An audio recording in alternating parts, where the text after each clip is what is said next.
Hello, hello, hello.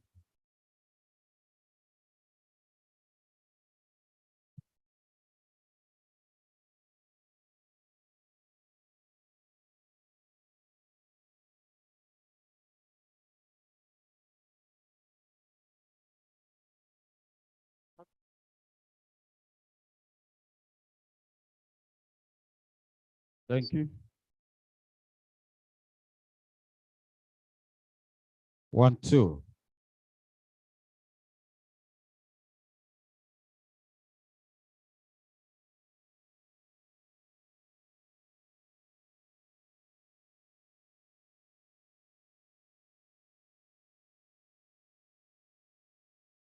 Hello. 1, 2. Hello. 1, 2.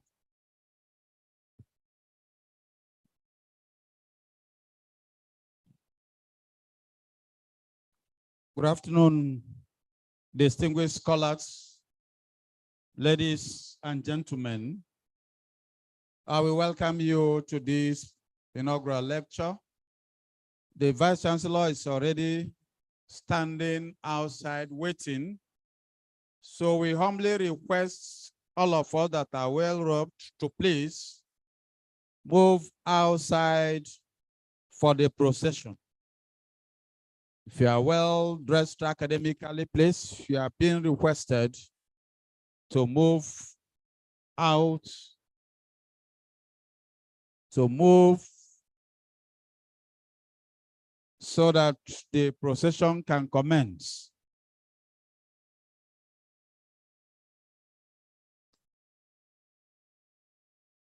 So meanwhile, we wish to remind those of us that are sitting by my right, the middle aisle, that the area is exclusively reserved for those that are well dressed academically. Thank you. The Vice Chancellor is waiting. We're commencing any moment from now.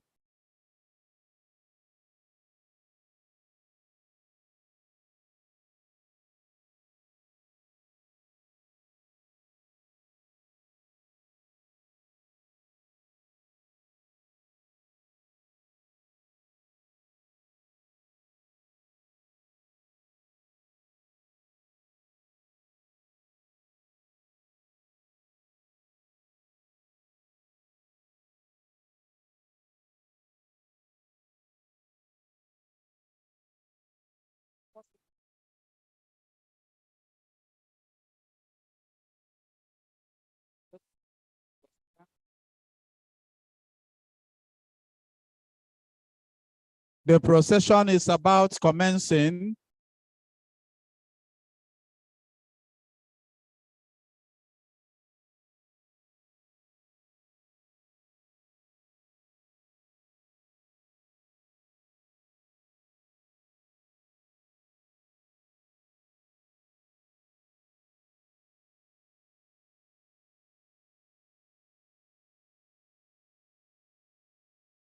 So we also welcome all our guests.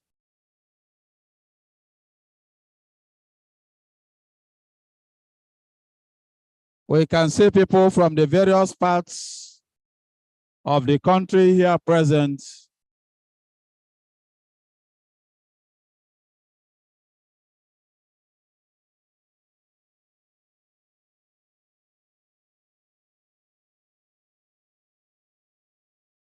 We welcome our special guests here present.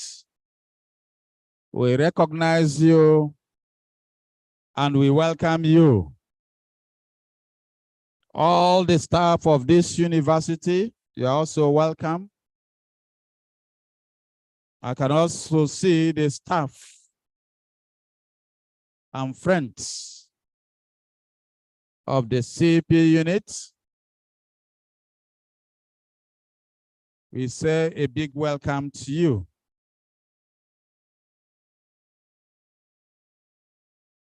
We'll be doing the necessary recognitions as soon as the program commences.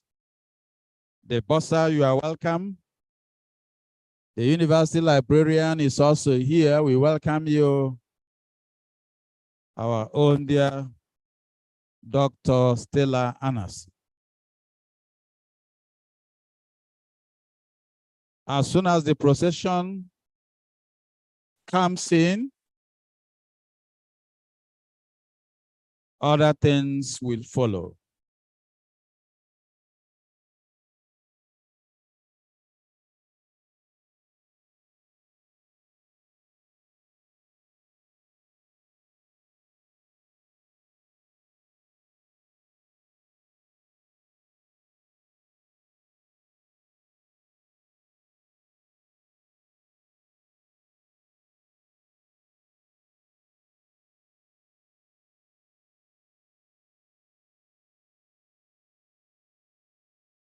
So we can also see people from Newi, Lagos, Tunisia, Abuja, various places. And of course, as you know, this is a hybrid program in which we have participants from across the world. We have physical participants, and we also have virtual participants.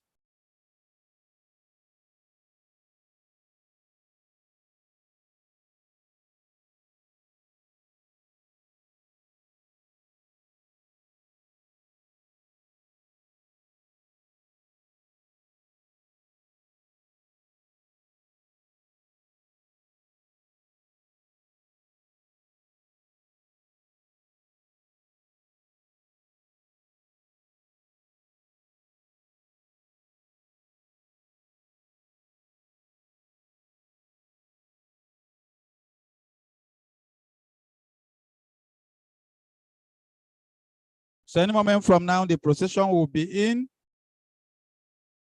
And as soon as the procession comes in, other things will follow. So we welcome you in a special way. So the 86th Inaugural Lecture of Nnamdi Azikiwe University, Awka, holding today the 20th day of July, 2023.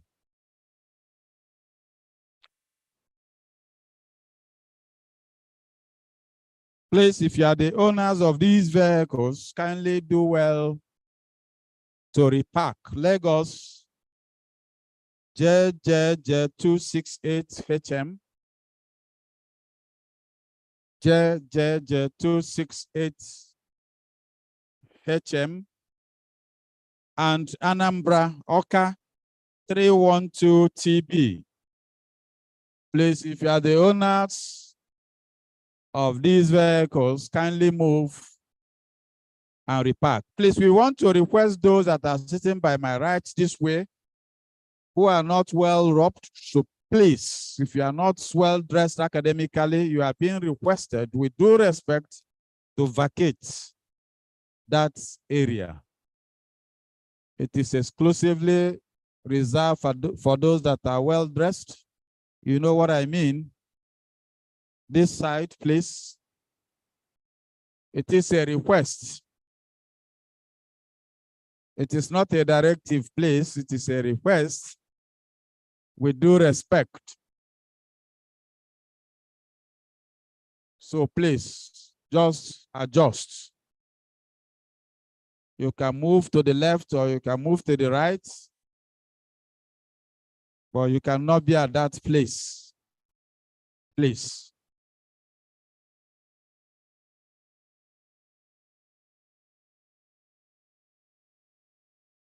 We know and remember that this is a pure academic program. Therefore, we follow academic protocol or protocols as the case may be.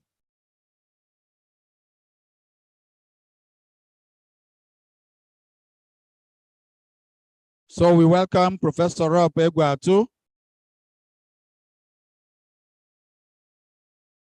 Professor Rob Egwatu served as the Deputy Vice Chancellor of this great university. We welcome you, sir. Prof, no. No. We also welcome Professor Sam Omenyi. We welcome you, great man, great friend of this university. He also served as Deputy Vice Chancellor of this great institution. Professor Ibeneme is also here, always here, very active, very pious gentleman. We welcome you, sir. Dalo. Ndewo. No. Professor Romeo Okoye, another great man, we salute you. No. Aine kenerinne.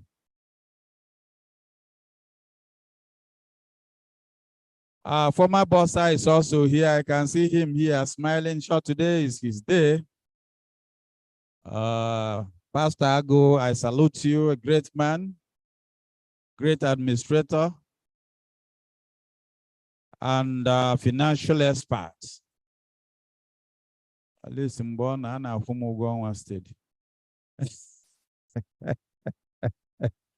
We salute you, sir. Today is your day in a special way, and we say congratulations to you. Dr. Menakaya is also here, another great man, great physician, great medical expert, great everything consultant. Although who is a property, and I say no, sir. No, we appreciate you, sir. We appreciate you. Any moment from now, the procession will be in.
Yeah.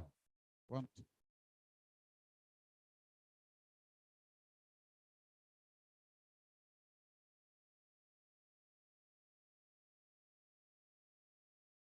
Hello.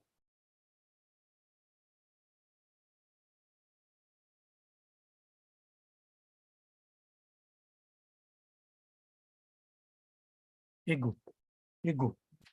Okay, man, need disconnect to go my work. You disconnect to go my work. I said, what did I do? You have gone offline. Okay, we can't do the now. Now this thing is not talking again. I will start to set up again.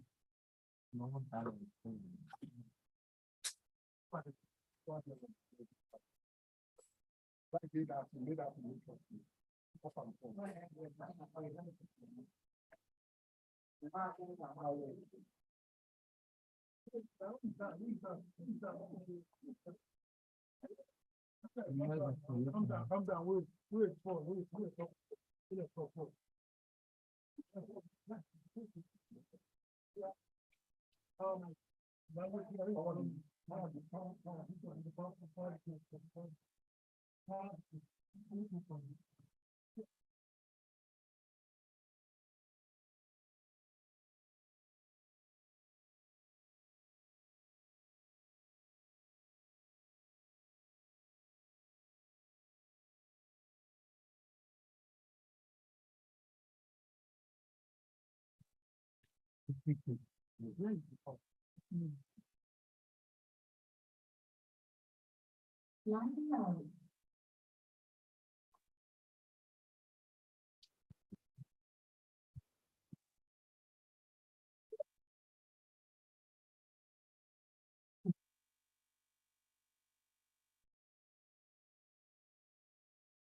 Thank you.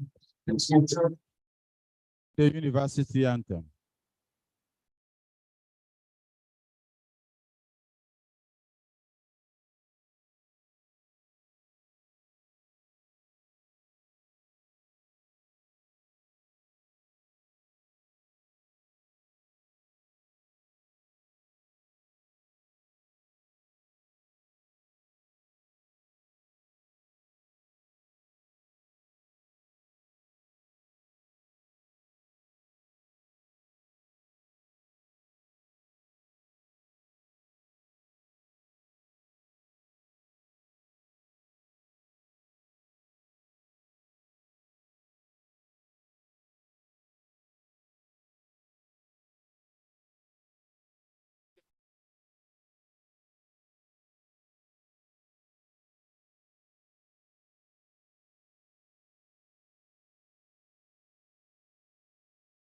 Hello.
Hello, hello.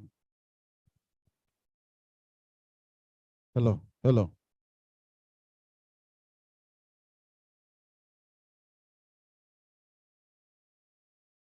Thank you. Thank you, distinguished scholars, ladies and gentlemen. We sincerely apologize for that glitches. You know, that's where Nigeria is now, both electorally and otherwise. So we sincerely apologize. So we want to take off immediately.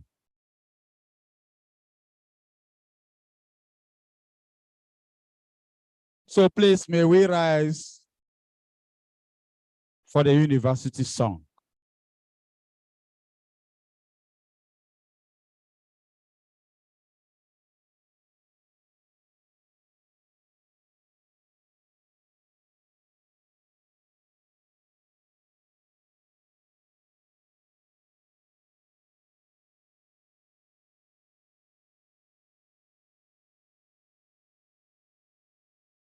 Therefore, we follow academic protocol. Protocols, as the case may be.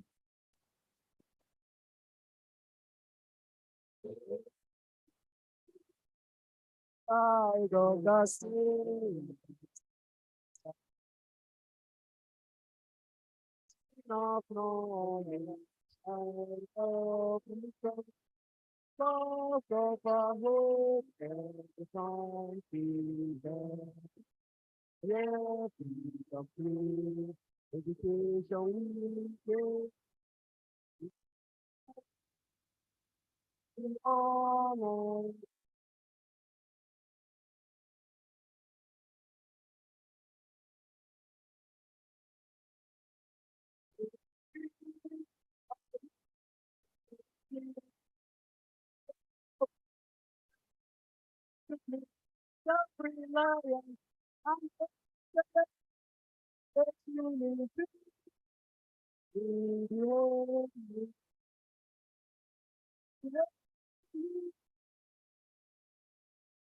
Thank you. We take the opening prayer immediately. May I respectfully invite our former Deputy Vice Chancellor of this university, Professor Sam Omeni, to please come up, lead us in the opening prayer.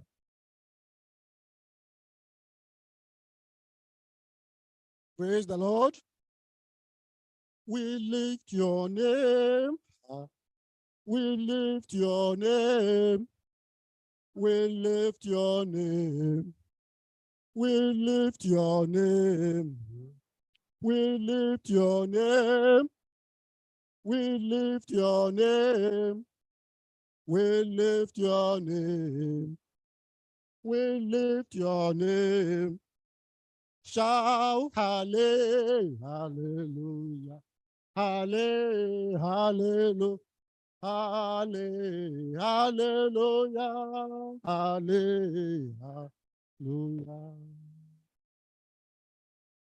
Everlasting God, we have come this afternoon to lift your name up. Everlasting King, if it was not for you, we wouldn't have been here.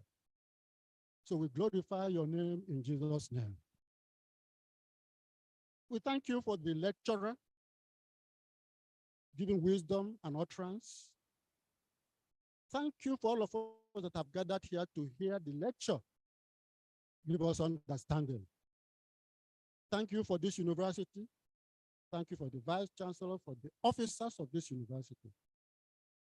Our prayer is that at the end of this particular program, your name will be lifted up and glorified. But we shall all go home blessed. In Jesus' name we have prayed.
a great scholar, a great scholar for that matter. Very much story. No stories, the same ladies and gentlemen. But who can tell each story today? A great lady, great scholar, ever has very important and mindful of her business here. I want to recognize them then because they are two in one. Mr. Vice Chancellor of the distinguished scholars, ladies and gentlemen, it is my honor and privilege to invite to the high table. The only scheduled high table today, the 86th Inaugural Lecturer of Nnamdi Azikiwe and the family of Prof. James Agu and Professor Ngozi Nwabugo Agu to the high table to be celebrated in a special way. Are you again?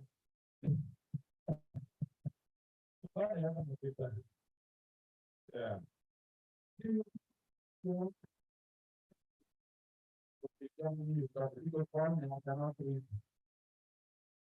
The academic media, whatever is their fault, that thank you. Because I want them for thank you. The Uganda great to inform all of us that this is a hybrid program. It's being streamed live. It's really fun. It's really fun and it's nice. It is not easy. It is not easy. If you don't get loads of water, okay, anyway, very understandable. Yeah, the other way around.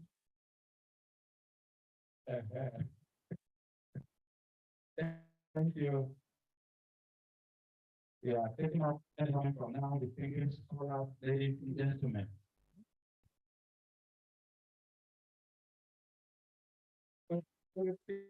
Taking up our time, ladies and gentlemen.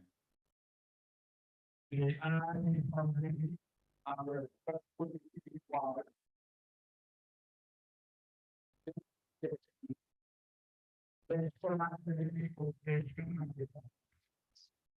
Of our great university, Professor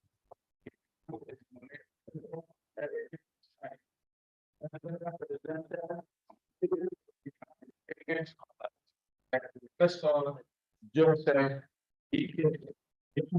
Chancellor Administration responsible for the Vice Chancellor for remarks and the declaration of this inaugural lecture open. Mutual Chancellors.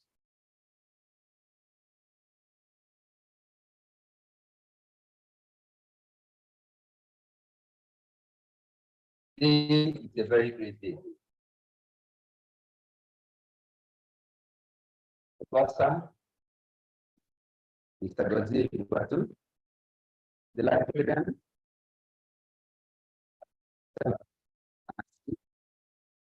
the members of the University Council, Professor Utilising, Professor Nnamdi. Let me also recognize our distinguished eminent Professor Prof. You have been in the middle of the meetings, and that is a very good one. Welcome, sir. Professor former Deputy Vice Chancellor, Director of Revenue Planning, etc., etc., etc. I was speaking Professor Nnamdi, the woman who had just come You are welcome. These are men who have done well in their own rights and supporting the legacy of this university. Distinguished professors here today, there are too many of you. Deans of faculties, heads of departments, directors of and all the other. The family of Dulka and our dear lecturers for dance today. For this performance. It's going to be a performance, and I'm sure I'll be happy at the end of the performance. So, welcome you, Professor Ngozi Agu. Our Chancellor, Professor Charles Okechukwu has announced is in fact aware for the call of duty, so he's not here today, but I'm representing him. And inaugural lecturer. Just in the lifetime of this administration, we've done more inaugural lectures. Beginning of the university. At the time the Vice Chancellor took over, we had 45, 40, inaugural lecture. Now this is the number has been doubled.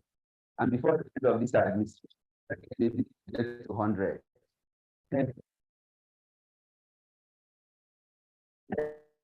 To tell you that Nnamdi Azikiwe University is making progress. And there are so many professors who have not had the opportunity for 4 years, from 3 years, 3 years. Not that they don't have anything to profess, but they are waiting for their turn. And this is very important because it is the aggregate for all these professors. The expectation index put together has propelled Nnamdi Azikiwe to Nwobometric ranking, and then the ranking was released by the time in the whole of Nigeria. And in the whole of sub-Saharan Africa, we are ranked number 31. Some people will say, project 200. That project 200. Evidence of project 200. We have moved from in Nigeria when this administration came in to number. That is it. And also thinking about so many other things in the lifespan of this administration. We are digitalizing almost all our processes, and it is happening. It goes to our Directorate of Academic Planning. That today is not just that you click on a click of a button, just put the name of any staff of Nnamdi Azikiwe University on a Google. You have information about the staff because our CRMS has gone global. Not just our CRM has gone global, every appraiser now digitalized, and we do all that on the digital platform. And so many other universities are looking up to us and copying us. I will not give you more information on the things that are online. This is in now that we see what God is doing. That's why this says when a righteous man is on the throne, and there is peace in the land, there is progress. That is what we are enjoying. And we pray that this peace in the land will continue. The progress will continue. That is the essence of continuity in administration. And God will help us sustain the progress we have made so far. Today we are going to hear something, another profess. And what are we professing today? Feedback, getting feedback, receiving feedback. Don't ask me about 10% feedback, but we are going to find out. But Jesus Christ that actually remembered feedback in the first instance. when he lepers, and each one did a feedback. Wasn't it a feedback? Everyone came back and said, thank you. So all the feedbacks are not said. There could be other forms of feedback, but we're going to hear it very well today. Somebody who understands it very well. So I'm actually very, very ready. Yes, and I know you're ready. Today is a great day that we're going to pray on the importance of feedback so that we can do it and do it very well. To declare its inaugural lecture series in the name of the Father and of the Holy Spirit. Amen.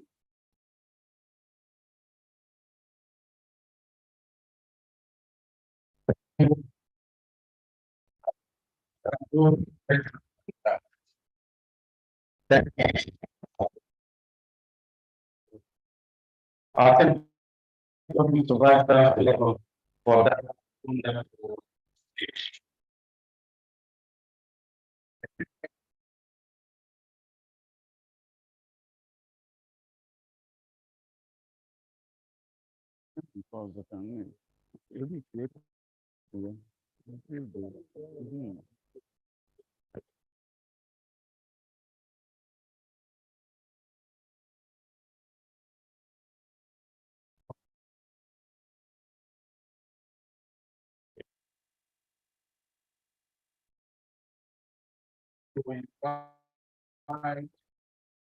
Yes.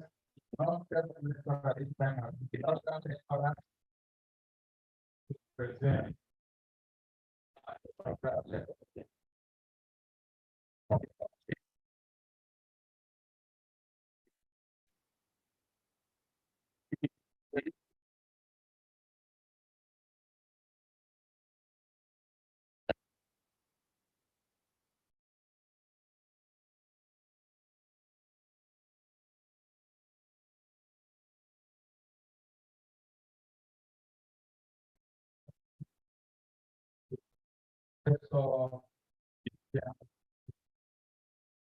The of the deed of for the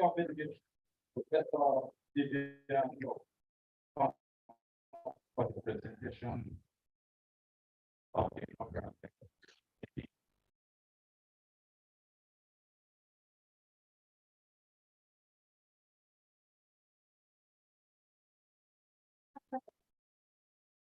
Please permit me to. Honestly, I am so happy to stand before you this afternoon to introduce this great academic people. As I was talking about asking how we are going to do things.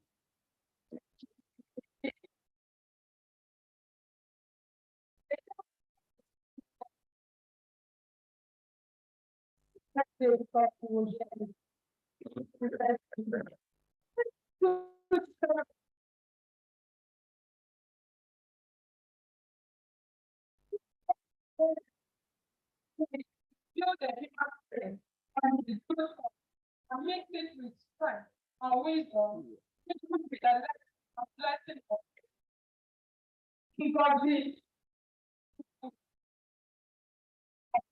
It's an evidence that there is a God in heaven.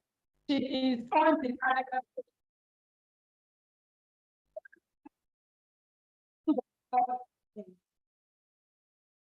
And you see that, you see how you see the money wrong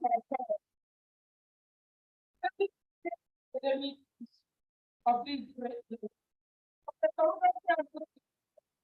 A child of the Most High God, and then a wife, a mother, a grandmother, a teacher, a mentor, and there is nothing.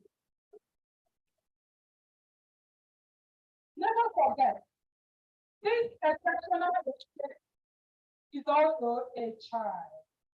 Born about 6 decades ago in a humble town of Enugu to do teaching. When a teacher is dead, teachers became nobody.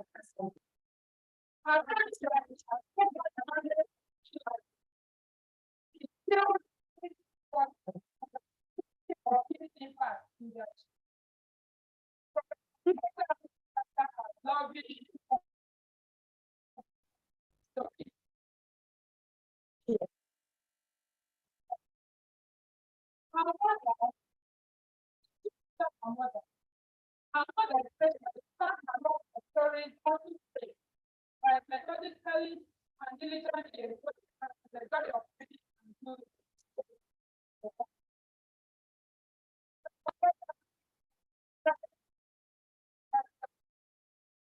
The age of graduated with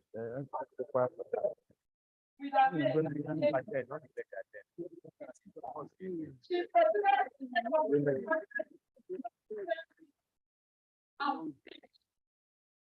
finished her master at the age of yes. After her master, she set the target of having at the age of in form of marriage, parenting, sexual accident that took the life of 3 children, delayed her academic pursuit. Her desperate reality at that time more than her education, and she continued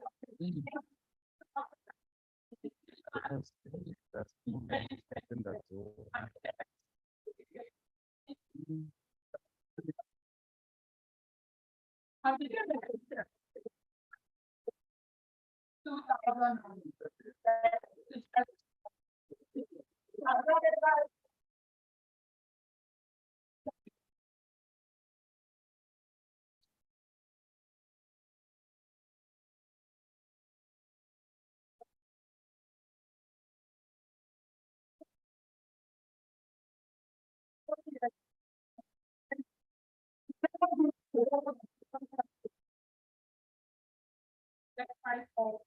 In the magnificent world of life and the intricacies of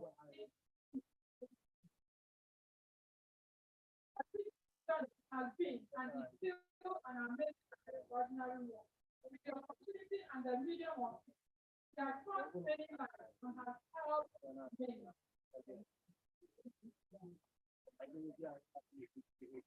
Professor Ngozi Agu.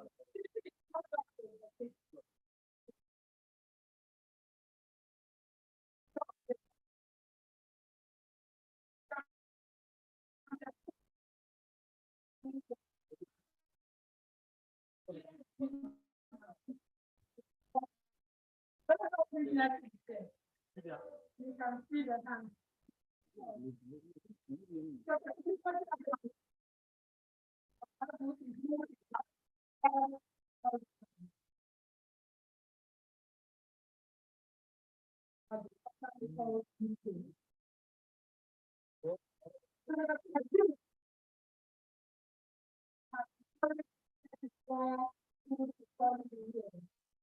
This lovely couple has tried their blessings to their education.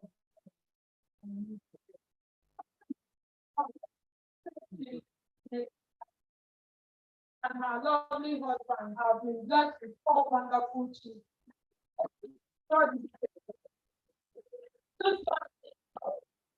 And 1 grandchild. Our story is undeniable, one that both of God's faithfulness and amazing.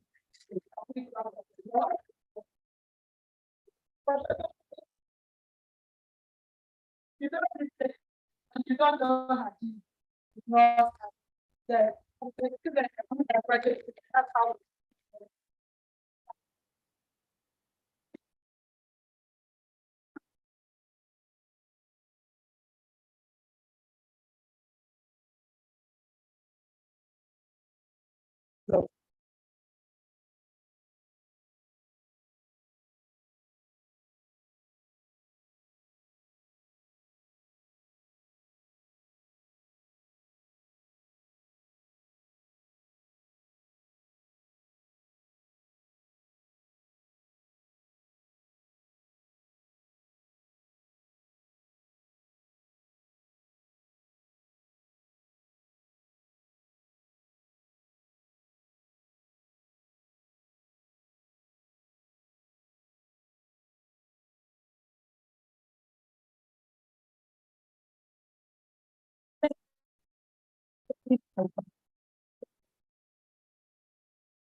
Amen.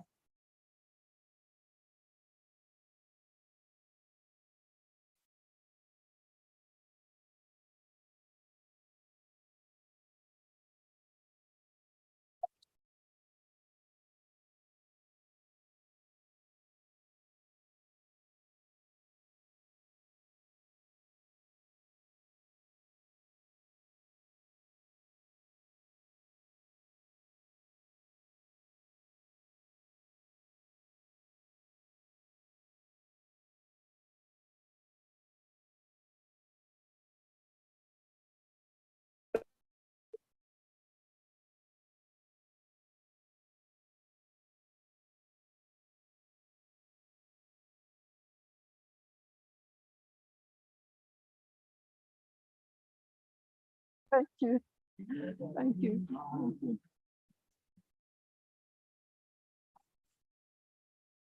Oh.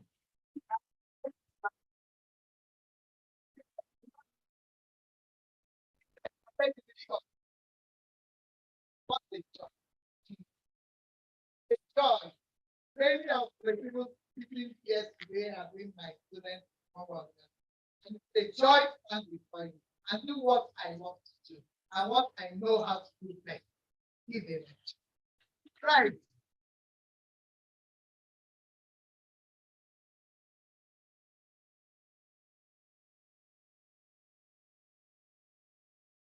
I know some of you are kind of see or somehow wondering, I got another. Especially the song for what that always tells me the matter. It's only a new one. I got not worry. But if the storyteller doesn't tell stories, then take away the title from her. The storyteller will tell stories. But these stories, you will love them, and these stories will teach. Our stories are not just meant to teach you. So I want you to sit tight as we begin. Before I begin, I want to say, Mr. Vice Chancellor, sir, I know you're here, heavily represented by the Deputy Vice Chancellor. I am privileged to be given this honor and this opportunity to present my lecture. Deputy Vice Chancellor, sir, Professor Joseph Ike, a different one. Sir.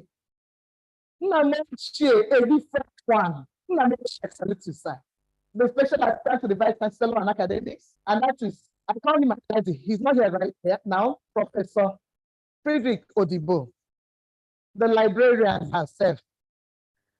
That is Dr. Anna C., member of the University Governing Council. If I want to talk about, call them one by one, it may waste our time, and my story will not be able to start. So I just want to recognize the principal officers of the university, provost of colleges, health science and PG, postgraduate studies, deans of faculties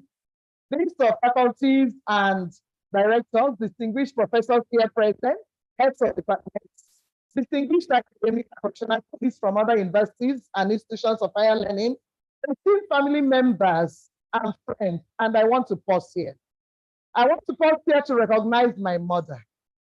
I want to recognize my mother, this great woman that made me what I am today. That is Mrs. Comfort Chidobu Dane. My mother turned 81 last month. And my mother is I'm looking for something like people like that is the woman I will check you more later. My mother. God bless you. God bless you. I feel like crying, but I'll hold back the tears.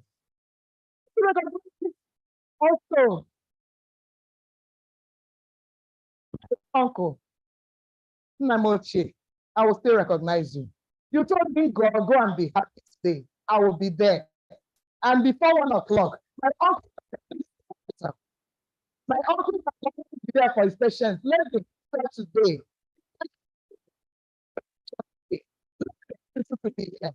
And that is Dr. Gabriel Menaki of Menat Hospital. Here in person.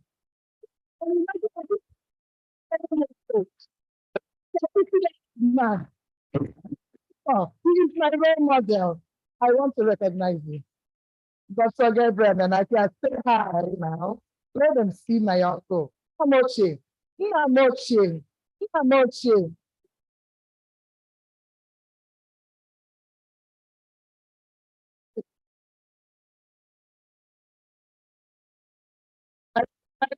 Other my family members I will still recognize this. Distinguished inviters, esteemed students of a great university, gentlemen of the press, distinguished ladies and gentlemen, I want to say something with great joy in my heart. I want you to follow me as I speak. I want to put it.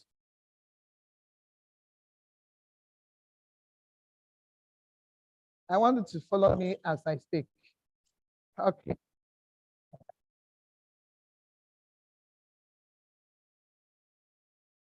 With great joy in my heart, full of gratitude to our Lord Jesus Christ, I welcome you all to my inaugural lecture. I thank the Vice Chancellor for making this lecture possible and giving me this opportunity to do what I love to do, deliver a lecture. I'm a little bit embarrassed. I'm really embarrassed today, a little bit, for my delayed presentation of this inaugural lecture caused by procrastination. Never allow procrastination in your life. And the twist of fate. I will tell you about the twist of fate. I stand before you with excitement to present the 86th inaugural lecture of our great institution, Nnamdi Azikiwe University, with excitement. But before it starts, with all the citation, say something. In 2 Corinthians 10, verses 17 and 18, he said, you know, let's do that glorious glory in the Lord. Today is the Lord. He said,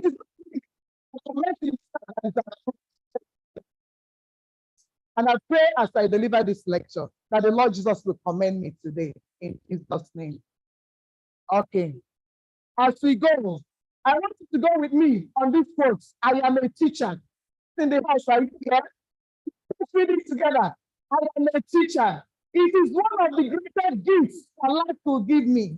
Since I am allowed to spend my days with the future of the world, my students will be presidents, doctors, lawyers, and Christ persons, but hopefully they will be teachers to someone. It's my hope. And that is what pushes every day at the class. Another quote, great teachers in the house. Today, this is the number. Great teachers in the house, stay with me. Great teacher will teach with all of their heart, teach with fullness of joy and love, always give faith and love to their students, always believe that their students will perform their best, never, say never 3 times, never, again, never, again, never. Give up teaching until their students receive awards. This is what a teacher should. Pushing. The resources are there not. A teacher creates magic. A teacher will be able to make something out of nothing. Till their students receive awards. And today I am standing here as a teacher to teach. And the teacher starts with the set induction, the story of Matilda. I start. In 1988, a novel 2 years before he died, and that is Roald Dahl. He wrote a novel called Matilda. What is the theme? If you want to watch the theme, this novel touched my heart because it had to do with a girl and her teacher. And in this novel, it was about a precocious young kid, Matilda, who was born to a parent into the mother's womb. She conceived, her parents protected her. They wanted to throw her away, but they had no choice. The setting was British society in the 20th century. Matilda was taken home by an parents, an unlucky elder brother. That was how young girl came into the world. And this young girl to present tense. Matilda, Matilda's precautions. She can in her situation because Matilda did what her parents cannot do. At the age of 2, to take care of herself, take herself, feed herself. And the parents take a strange child, they hated her more.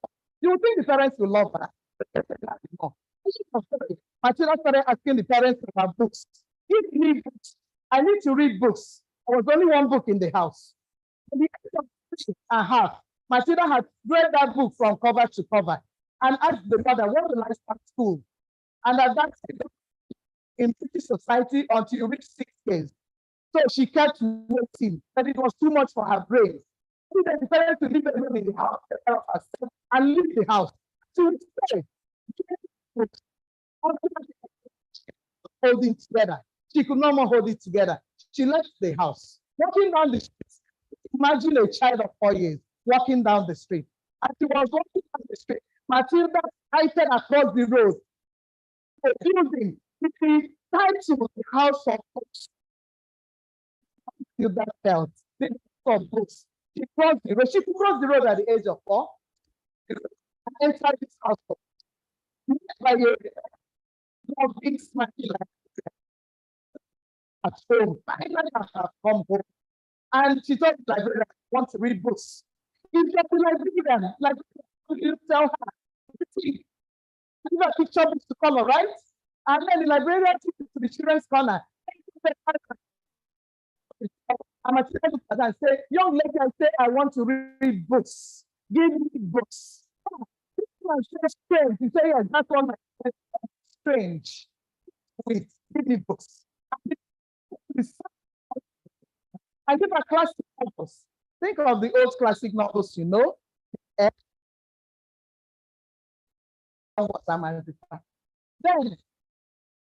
Matilda sat down and felt I have come home. And she started reading. And the lady could not perform. A child of 4 years. She went to her, she said, 4 years old. And she went back and sat down, looking at Matilda. She sat down for 2 hours. She didn't get it. The librarian came again and asked, very young girl, understand it? You understand what you're reading? He said, do you want the whole story? He said, no, continue. He sat down again. It was about closing. Matilda was still there. We're about closing. She'll come again tomorrow. She went home and she felt good. She couldn't wait for the day to break.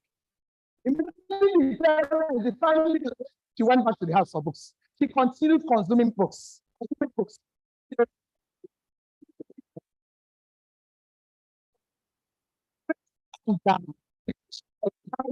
Excite her. 6 years, trying to enroll in primary school. Imagine herself only in primary school with all other systems. She was trying to say that a teacher had class. But she came to school. And the parents told the headmistress is a problem child. That's how they referred to their daughter. The headmistress took her to her teacher, Miss Honey, wonderful teacher. A great teacher. God gave Matilda a great teacher. I said, look at this girl. Her name is the problem child. Miss Honey and a young girl. Her parents called her. Miss Honey said, okay, I'll find out. And they all sat the normal teacher. You know what I call normal? The normal course. The normal teacher will start. Assume that all the freshers have come to A is for apple. So let's start at the very beginning, a very good place to start with the ABC. That's how she should have said. She was a great teacher. She feedback from the students. You recognize alphabets. Number one.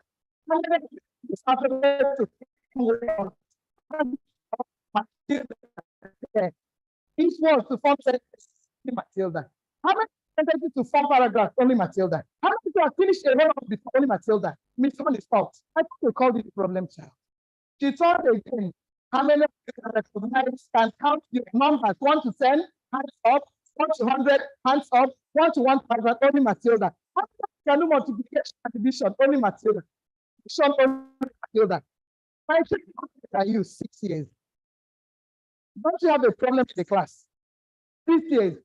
Somebody went and wrote a very complex long division to a problem on the board. And immediately she wrote it. She turned for Matilda to come and solve it because she didn't believe that. She could say, Matilda sitting on the chair, get it to work it. And when My dear, how look at?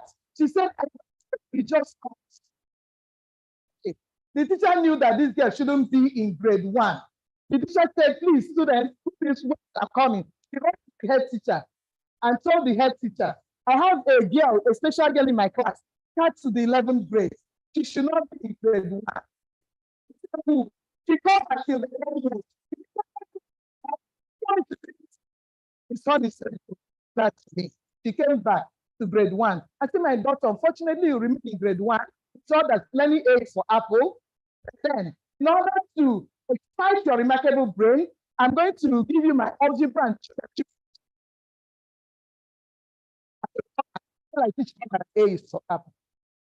And that's taking feedback, receiving feedback, utilizing feedback, the educational Catholicon.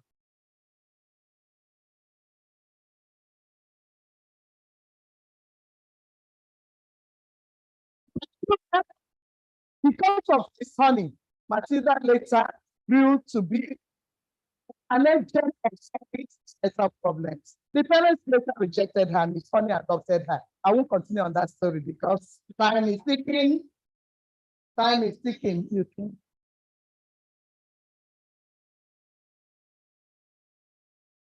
Chairman, be checking the time. Honey,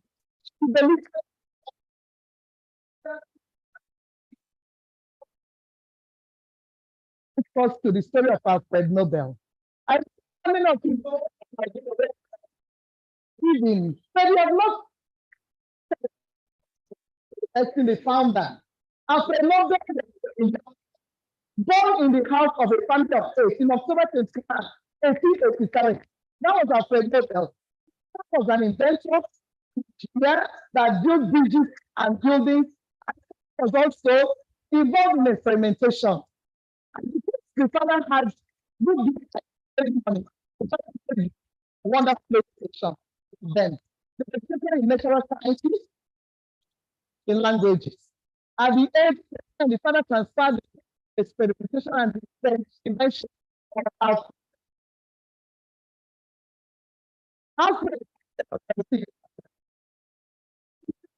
language, Russian, English. And of faith. By Serene, by a called Abreu. Sorry, I may not get the name there.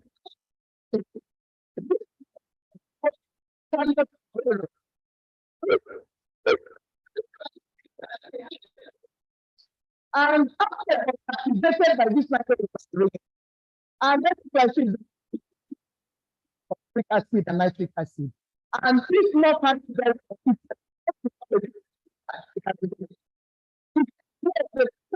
gunpowder. One of such experimentation caught an explosion after 1864. 3 people were killed. His brother included of nitric acid. It could not be put to any practical use. And after it could not be held back. He had a dream. After continued experimenting, 67. Alfred was born. The nature of nitric acid. Alfred started experimenting on material to make it safer. And in he patented that material of dynamite. If I've ever heard of dynamite, and you're thinking of where the money from the website is coming from, it's Alfred Nobel. He felt how to blast dynamite drops. So another one he called the detonator. Because the story is short, you can read it in the book. Alfred Nobel went on to found industry companies. Till now, they are still running. He had and laboratories in about 20 countries. Alfred Nobel. And there is a straight piece of it that happened to him. Alfred Nobel was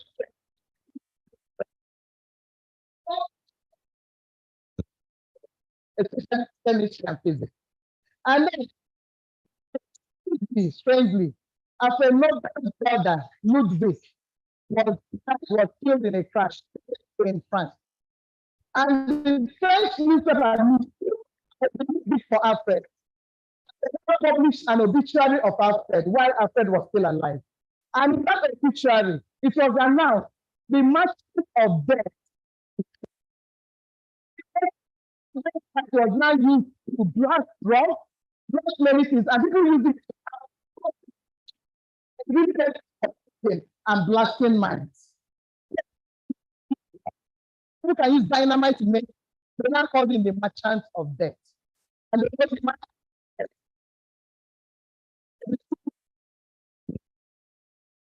He left for that thing. And we thought, is that how people would do it?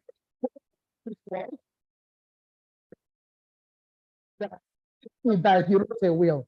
In order to change his reputation, his life the people received and change his reputation. He now has all his money and all his assets will be used to foundation called the Best Price Savings.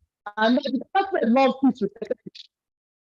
Everything that has to do with literature, with sciences, and people that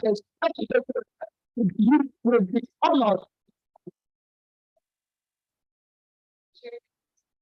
And that is the origin of the price. We see it together. Utilizing feedback, solving problems. When you receive feedback, utilizing problems. I don't know what is happening to you people. I want my slide. That's my story. This side. Good story. The storyteller doesn't tell us she has not started. That's my story. I was born in a family of 4 children. I was born somehow, the third in the family.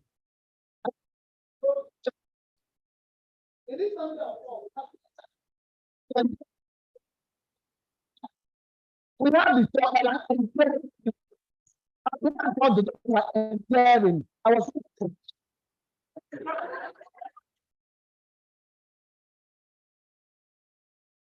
so what kind of position?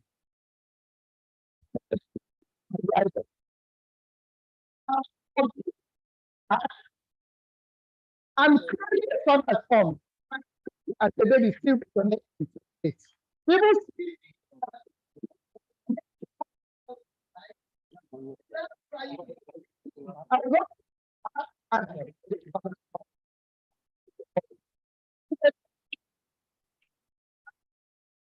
that's ugly. And that's only a name as a little baby, the name of John Wine.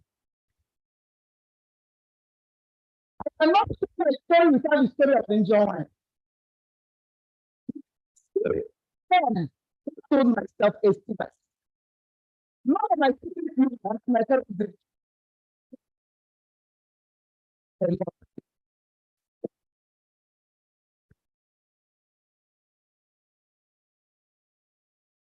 I struggle with it. But in order to solve it, I'm not frequency of no self-esteem. I entered this is another working in my house. In my love of books, I was lost. I would not. Every time I was reading, I see books in my hand.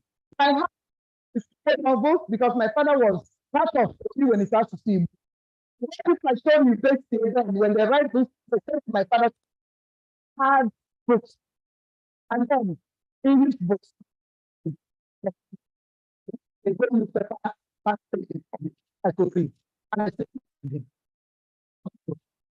like Matilda. Matilda was my soul. I think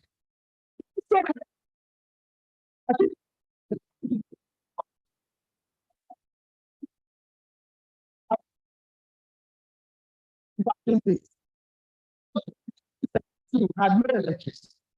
Adam had both said bushy, no electricity, and the other one. I battled my gentle soul. He captured my gentle soul. And the fear of odor. Odor. And then, as I was dealing with this, coming out from that, rising up,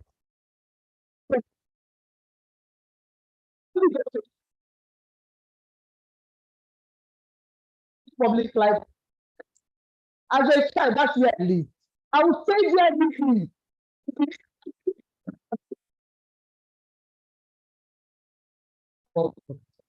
is a wonderful world. It is until as I was okay with my world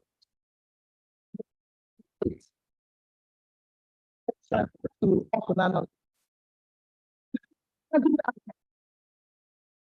Schooling this. Yes. For the holidays to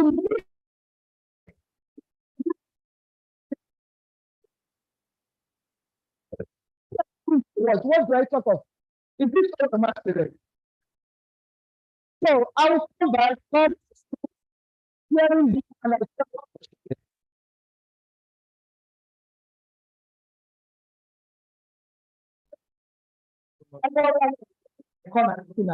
one day,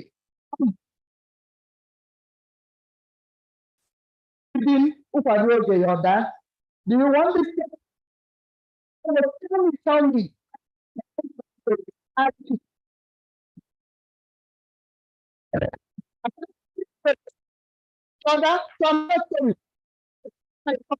I discovered something. They gave me feedback.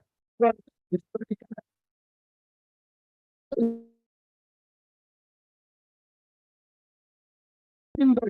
art of teaching was being done.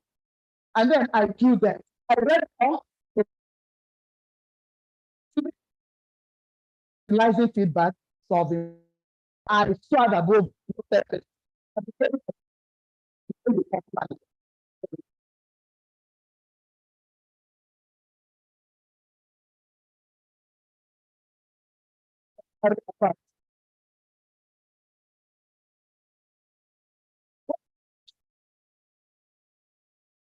My mother wanted me to do science.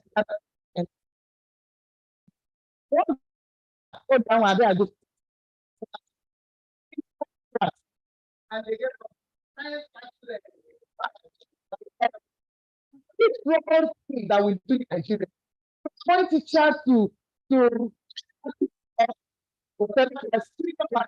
because of seniority, not because of teaching effectiveness, has affected a lot of students.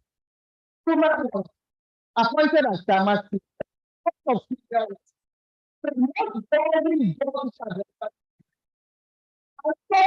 What she would teach mathematics. Mathematics.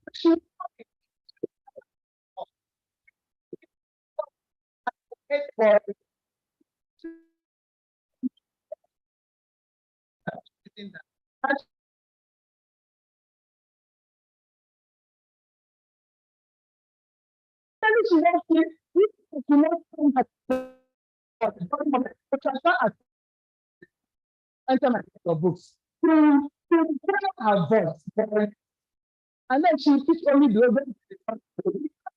what was happening. Yeah,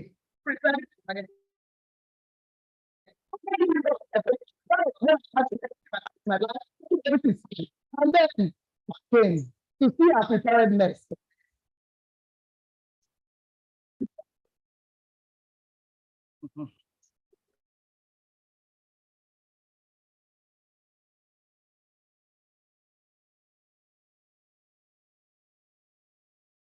Only 10% of the science class made up to 50 in mathematics. We failed mathematics. And our principal got the feedback. Unfortunately, the feedback got to her late. Wyatt was approaching. When she said, what? They want to, people want to sack me. What happened? They told her it is the teacher. And she said, nobody told me. How can we tell you? She's the senior teacher. Who thought she's the senior teacher? And in order to use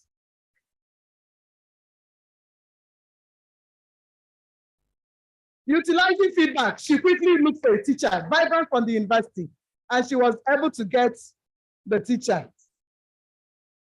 Please be removing the time you're using to cut. I have stories to tell. Today is the day of the storyteller.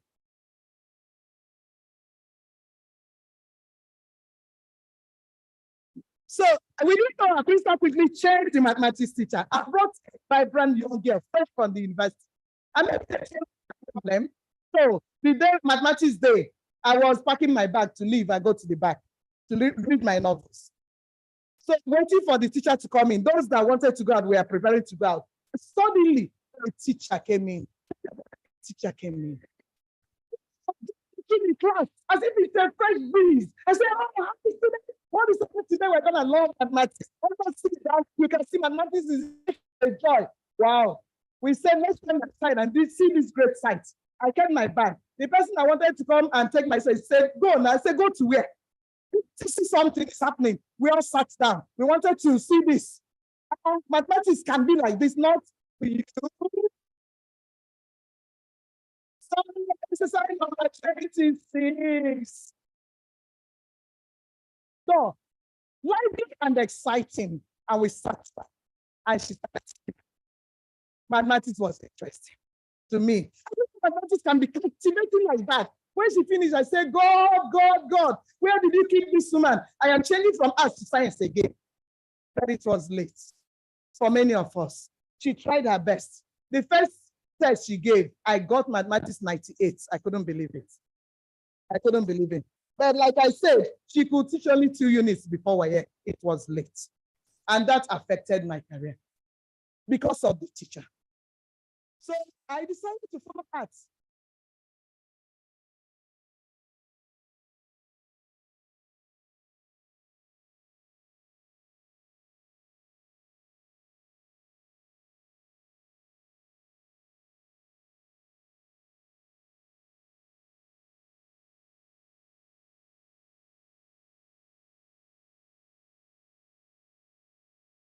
It's like my topic should have been the story of the teacher. And the teacher entered the class. I think in my second year or third year, we had this course called Educational Measurement and Evaluation. I say measurements, statistics, because they came. I remembered my math teacher. I said, wow, maybe I will not attend lectures. But we said, let us enter and see this teacher. And we came to class. And the teacher entered. And from the first sentence, when he started, I said, wow, wow, wow, this is interesting. And this teacher changed my career path. And this teacher is right here in this hall. And I want to honor him before I continue. This is from maths, back to statistics, and that is Professor Romeo for you. Honor my teacher.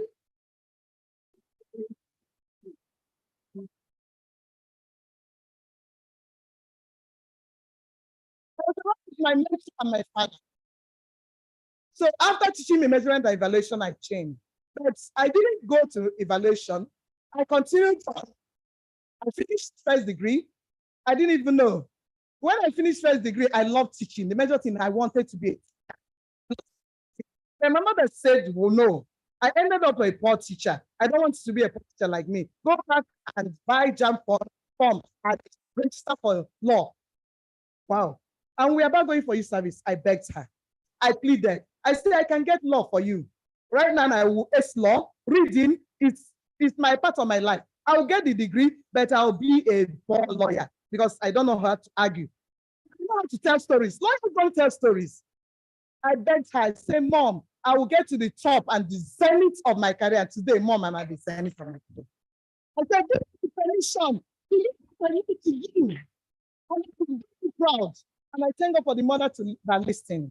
She said, my daughter, go for it. But promise me you'll get to the zenith of your career. I promised. And that's why I continue teaching. I went to the line of teaching, did my master in curriculum studies. Then I will enter evaluation, but it was burning in my bones. God was directing my path. By the time I entered Unizik, 1992 as a lecturer, should have been curriculum studies. But lo and behold, they gave me courses to teach educational research, statistics, basic statistics, measurement and evaluation. my course, what I did was correct studies, but they gave me all evaluation courses, and I love teaching them. I taught them with this joy that the only specialist measurement and evaluation then told me to change my application and do your PhD in measurement and evaluation, and my career path changed. That is Professor Chidolo. And up to my mentor and late Professor Chidolo, and here I am, Professor of Educational Evaluation, delivering my lecture.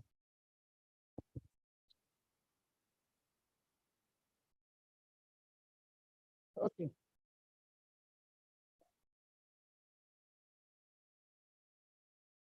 Many of you will be wondering, what do I mean by educational Catholicon?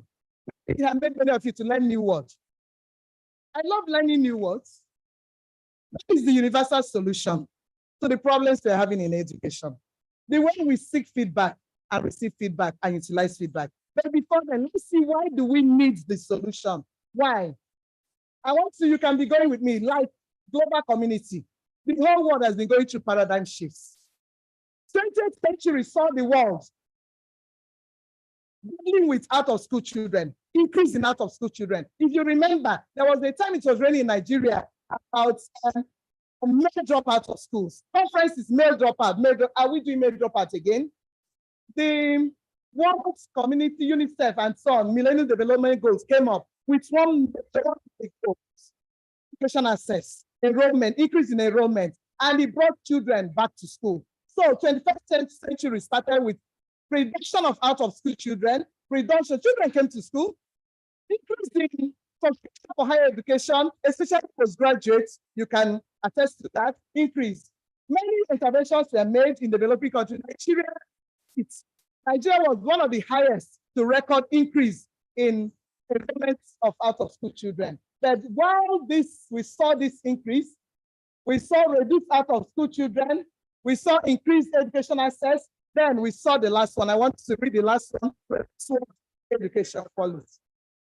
It is not bringing them to school. It is the quality of education you give them. Look at my mother. My mother here, the other day, the Queen died.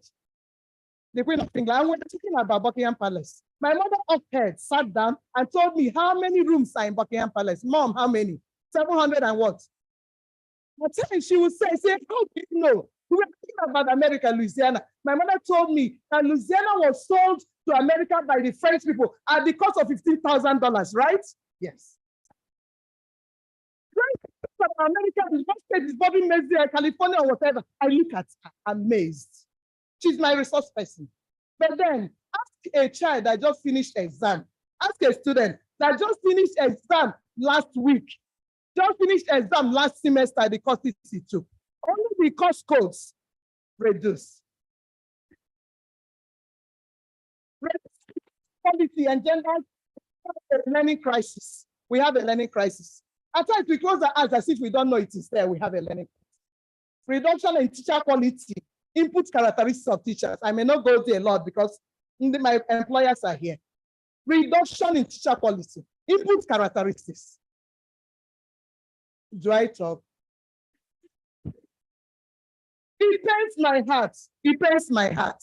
When I talk about that, before you can employ a teacher to come to the class and teach, the teacher actually rigors of interviews and make sure the solidness, the kind of teacher, the quality you are employing.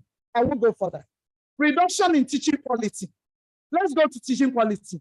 I don't know whether you have witnessed. I don't know. We supervisors, teachers, students in teaching practice. We go to classes. Let me talk about leave university.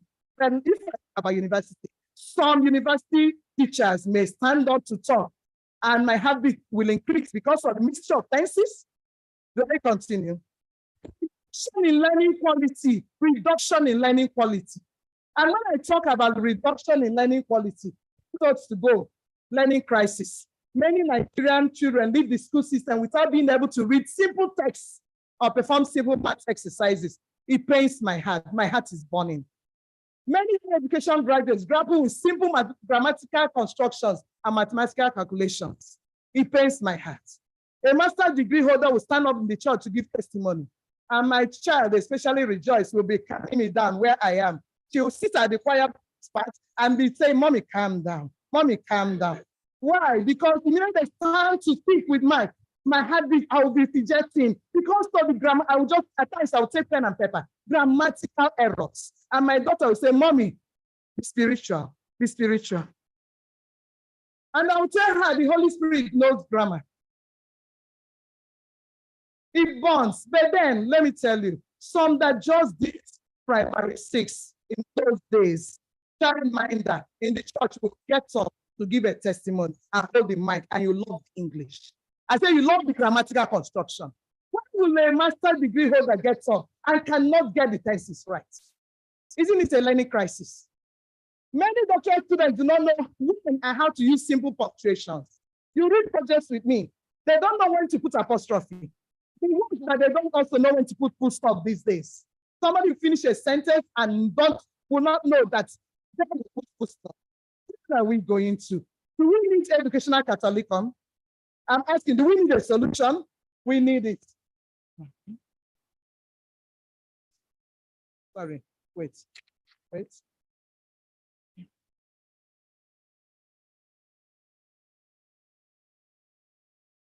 And it has become common. It has become common among us. And if you are one of them, please change today. It has become common for us to use every in our sentences wrongly. Every actions. And then we set the S. So that. It's use every, use all actions. I can bear with that. Every actions. And you wonder, where has our English gone to? If you don't want to speak English, speak Igbo. It's better for me. Speak Igbo. Soy of man. Soy of man. You don't have to speak English if you don't know how to. And when you keep correcting and people don't care, and they are spoiling our young children. Our young children are growing up like that. A learning crisis in administrative context. Let's go. Because this topic covers both instructional context and administrative context.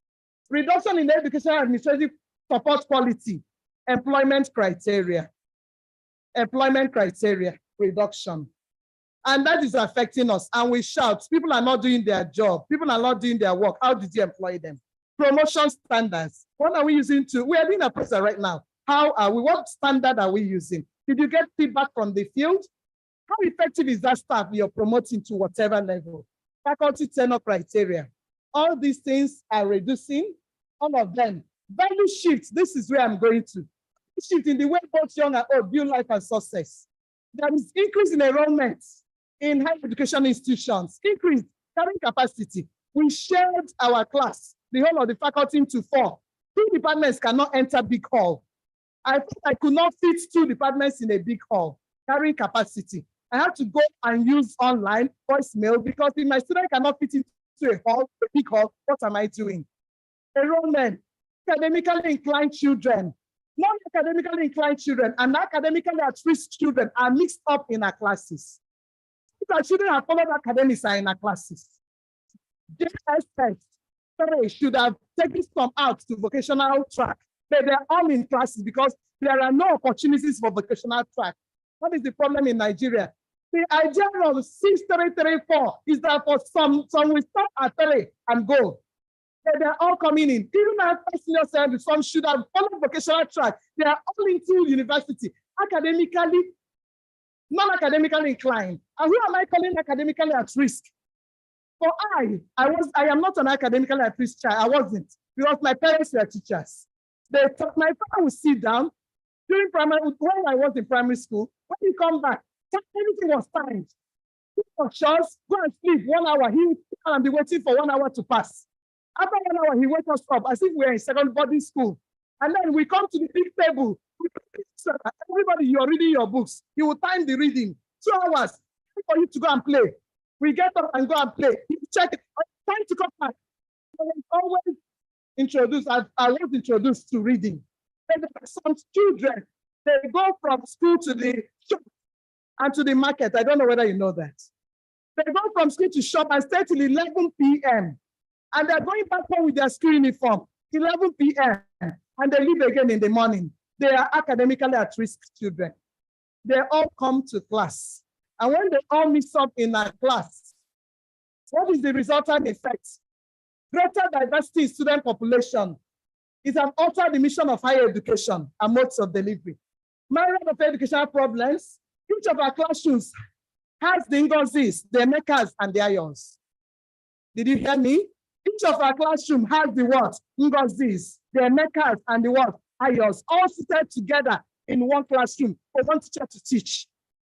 And who are the Ngozis? I know you will discover why I named her the Ngozi. You will discover. The Ngozis are academically committed. The Ngozis are interested in their studies. The Ngozis do not just want to make good grades. They want to master what is being taught. The Ngozis are cognitively and emotionally ready for learning, no matter how the teacher teaches.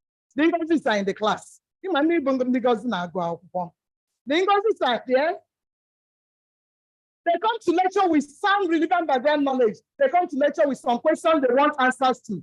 They reflect on whatever they have been taught. Unfortunately, please read with me. I am a teacher today. Unfortunately, go with me. The Ngozis are what? Unfortunately, very unfortunate. Let's look at the Emekas. The Emekas are also in the classes. Mixed up in one class for one teacher to teach. The Emekas have no academic track.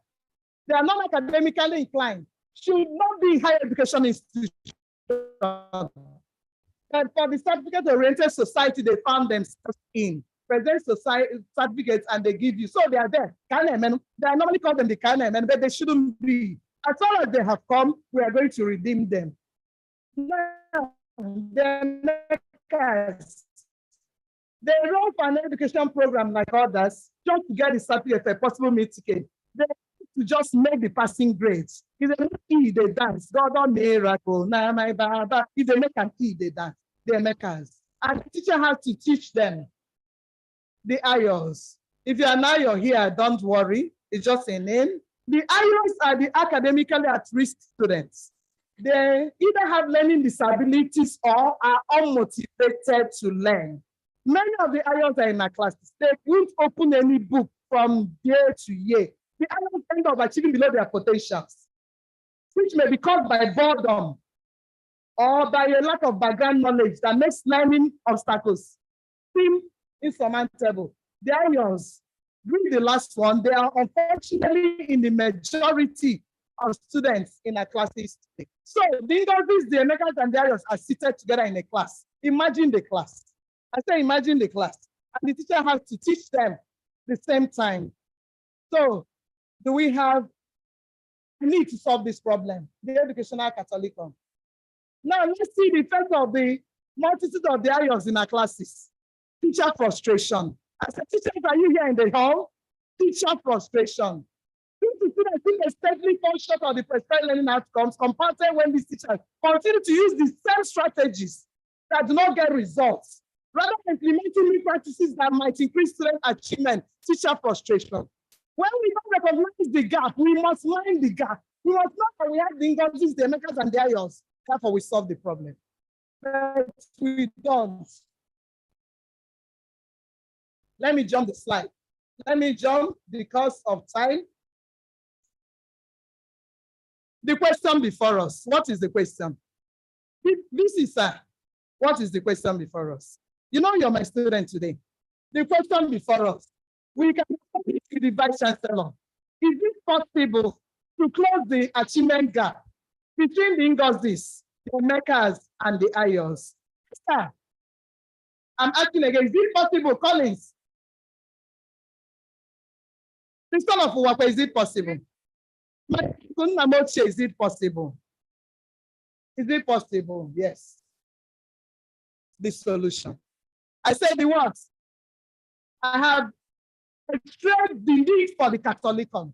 Let us go to the Catholicon. We have the need for the Catholicon. Is it possible? The solution. Intentional teaching is what Prof called it. 2009, intentional teaching, powered by effective feedback use. Intentional teaching. Knowing which students are not performing well, adjusting our practices accordingly. How do you know feedback? Professor Vivian, how do you know feedback? Making intentional instruction and formative assessment decisions based on feedback received. We can close the gap. We can. What can the teacher do? I said, what can the teacher do? What can the teacher do? What can the teacher do? What can the teacher do? Steve Jobs gave the world this term called Think Different. Steve Jobs founded Apple with his friend and colleague Steve Wozniak when they were 23 years. They gave the world the first PC and they founded Apple company. And because of twist of fate, Steve Jobs was sacked from the Apple he founded. And he went out and founded another company called Pizza and made billions. When Apple was going down, they begged him to come back and revive Apple. So when he came back to revive Apple, he got an advert guru to get an advert magazine that will revive Apple. And the man thought of the advert, and came up with this advert jingle called The Crazy Ones. And what does it mean? The crazy ones think different. And that is, the crazy ones are people like Albert Einstein. The crazy ones are people like Thomas Edison. He said the crazy ones think different. And they do not want to use adverb. If you look at English, different is not adverb.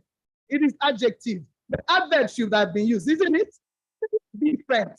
And the English people took Steve Jobs to court because he used wrong English. Is it Nigeria? You can speak anything? You cannot.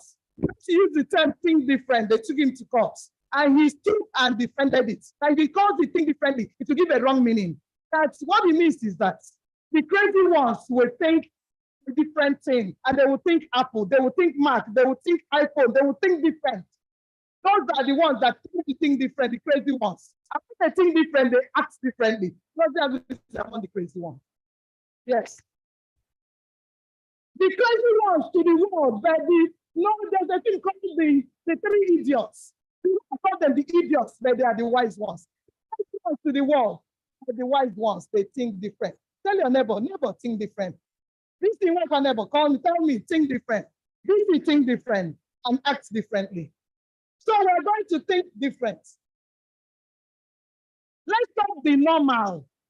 I wrote about the normal. Some people can say the evil called average. The normal is an evil. Think about it and think different, and then act differently. I said, and then do what? We have to write about the wrong mentality that some students are redeemable, implying that some are irredeemable. The professor was going to class and said, let me go and teach the redeemable. It's the wrong thing. Let me go and teach the what? So what is the implication? That some students are what? So when did they come to class? Thomas Edison's mother proved it. No child is irredeemable. When Edison was in class, because he was dyslexic, he could not read or write. And the teachers, instead of finding out how does this boy learn and teach him accordingly, the teachers labeled him unteachable boy and wrote a letter to his mother. This boy is unteachable. And because he could not read the letter, he carried his death sentence and gave his mother. He gave his mother and said, Mom, what did my teacher say about me? The mother read the letter and said, oh, my son, your teacher said you're a wonderful child. You're excellent. Your brain is hot, flaming hot. And the boy rejoiced and went back and went to sleep joyfully. The teacher the next day, the mother the next day took the letter back to school and went to meet the teacher. I said, what kind of teacher are you? You get a young boy, he's a bomb, death sentence.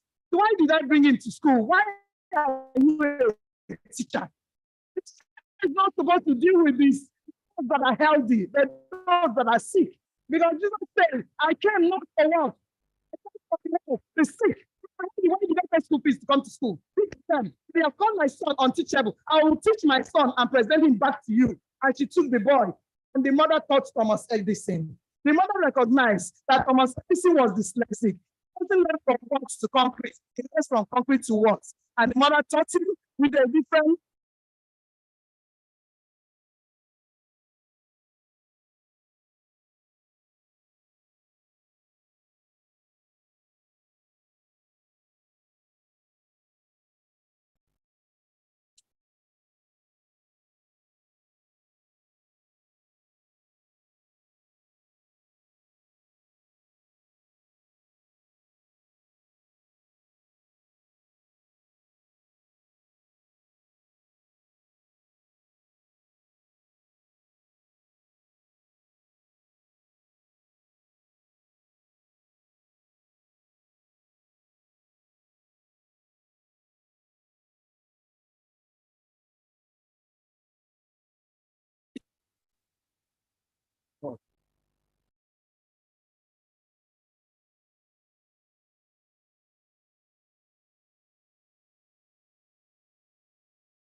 Okay, it's okay.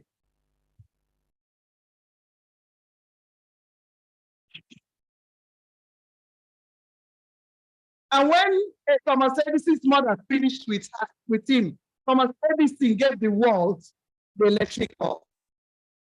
The child that was rated unteachable invented the electric bulb. So we have to write about that. No student or human being is irredeemable or unteachable. We should remove it from our minds as teachers. They actually come to school to be redeemed academically. So we have to close the achievement gap one classroom at a time. So close the classroom at a time. See academically inclined students, non-academically inclined students, and academically at-risk students. That is the point of the popular normal course. I want to address this because it burns my heart. If we are closing the gap and we want the Ayos and the Mekas to achieve like Ngozi, but the normal curve, we will be hearing the normal curve. It's normal curve evil. It's an evil.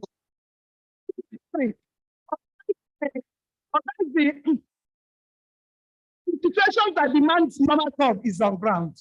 If not, we should bury it. If we are doing normal curve, normal curve. Without situations that demand normal curve. How many of you know about normal curve? Normal curve is the average. The majority should be at the average. Is that the teacher? Is that why we're teachers? I am asking a question today. Many people, teachers, administrators, and even students, students should do extremely well. More students should do fairly well, and a few students do poorly, some failing. Is it correct?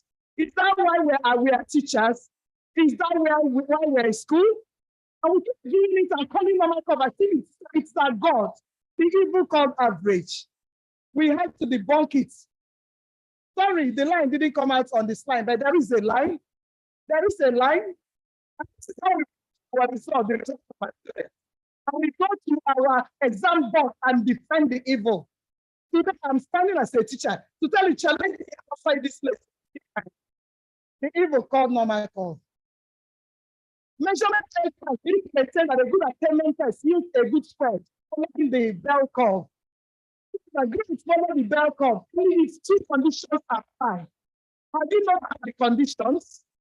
The ability is normally distributed, and the ability is the sole determinant of academic attainment. If these two conditions apply, you can plot the normal curve concerning our student scores. The ability of our students is not likely to be normally distributed because university students are not randomly selected. You can't have it. They're not randomly selected. So, what do you got normal curve? I was a victim of normal curve in university. In university, we need Hebrew. Because I think Christian religious knowledge. I love Hebrew. I crammed Hebrew because you cram the languages. I was studying Hebrew. I was the person marking our test results. During the exam, I just went to that exam hall to come out just to write because I knew it. I knew what I would score. And the lecturer didn't know Hebrew at all. And I must confess I wasn't born again. I did exam malpractice. I helped her, the wife of the lecturer, in the exam because it took me less than 30 minutes to finish the exam. The person I didn't know anything had to help. I came out and the results came out. And what I made was a C and she made a B. I couldn't stand it as young as I was. Because I was going to my lecturer to help him mark. I went to him. I said, sir, tell me my score. 50-something, well, it's not my score. Tell me my score.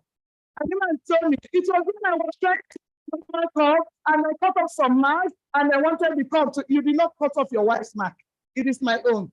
I said, what is my score? He said, it makes 94. And I submitted the result. I am sorry. It is enough for me. I left. The evil called the normal curve. It's not that it's an evil. We went not quality. And we're doing it. And we believe that we are good teachers. is the ability, the sole determinant of student learning outcomes. Other factors that determine student learning outcomes are teaching and learning. And some factors are what? It comes with the ability, teaching and learning. I think it's not the sole determinant, so you can't be plotting normal curve on a student's grades. We call preclude and line teaching and criteria reference assessments. It is a procedure that cannot be justified on any educational ground, and I stand to confirm it cannot be justified. So it came up in the 21st century. What are we doing? Many strategies say you can take shot that all your students lifetime. Do formative assessment, take them to the top. And if all the students get exams in your exam, you start becoming jittery. No, it shouldn't be. You cut off marks and you plot the normal curve. Go back and study the normal curve very well.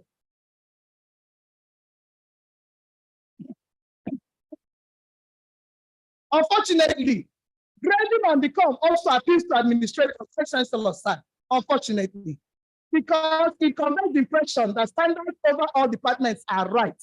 When you get the number curve, it conveys that impression, yes. Not too slack, not too stringent, so that they do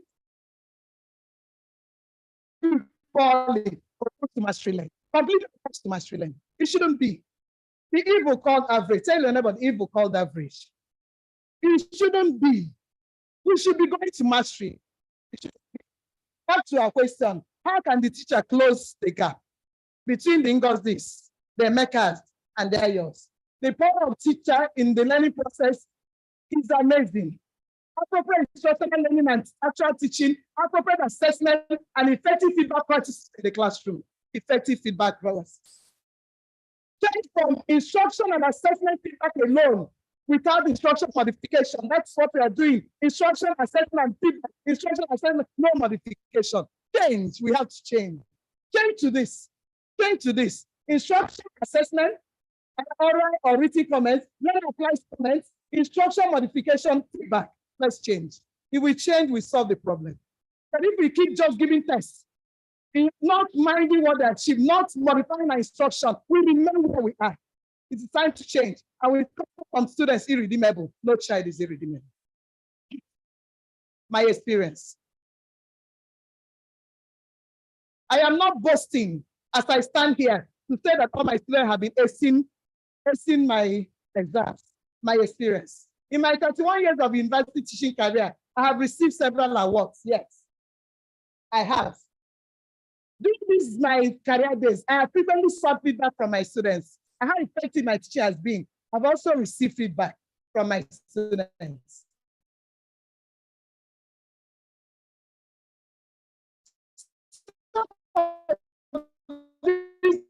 Those feedbacks have not been positive. Some of my students recorded low grades in some tests. I told myself that I was the only person responsible, not giving in fully to my responsibility and boast. When 70 students take your exam and 60 fail, that is the thing currently on my table. 70 took an exam and 60 failed, and the lecturer is boasting and happy, and you go home and sleep. And we call the politicians. I think we are worse than the politicians. We have to change. We have to change. What do we do with the feedback we receive? How do we receive the feedback and what do we do? We have to change. I realized that even though I did plan my lessons well, and with passion and dedication, I had to use the feedback received from my students to intentionally work to close the achievement gap in my class. I had to intentionally close the achievement gap. I am the teacher. The teacher in the house say, I am the teacher. I am the teacher. Rich, not just to be a good teacher, but a great teacher, and close the achievement. You're rich, something. Do whatever, do something.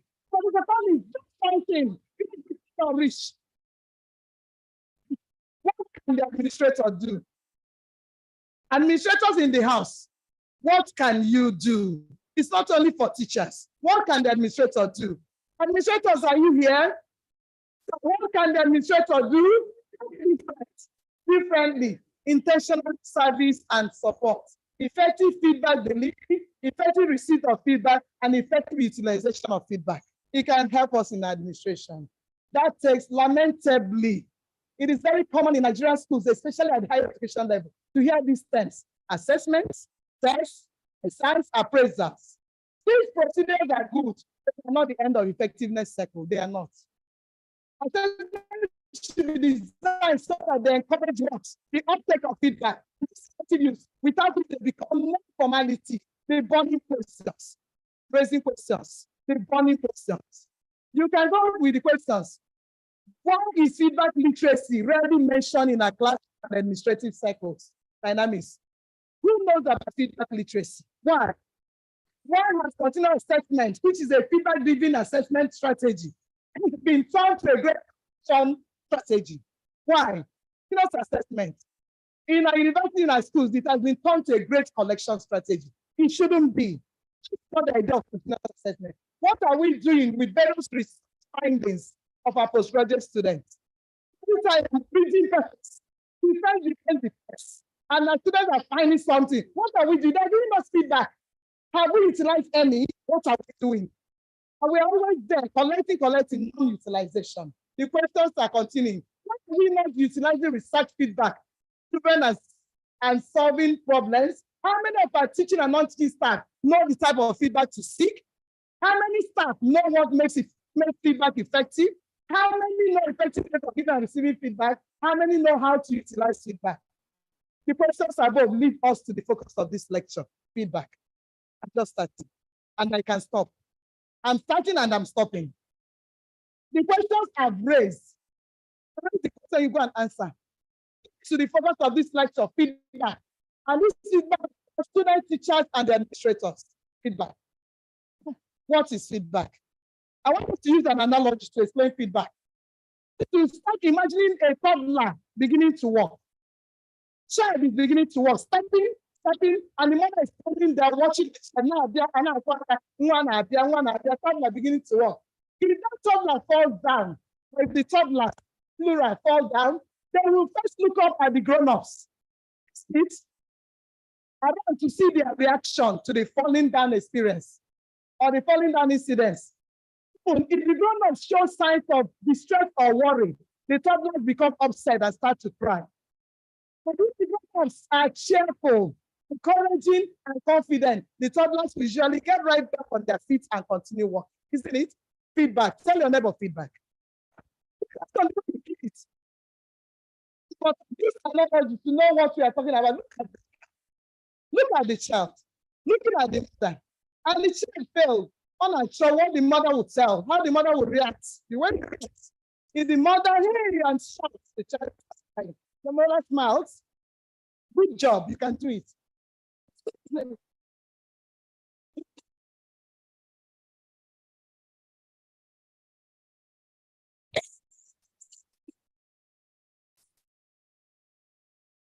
Just enjoy the picture.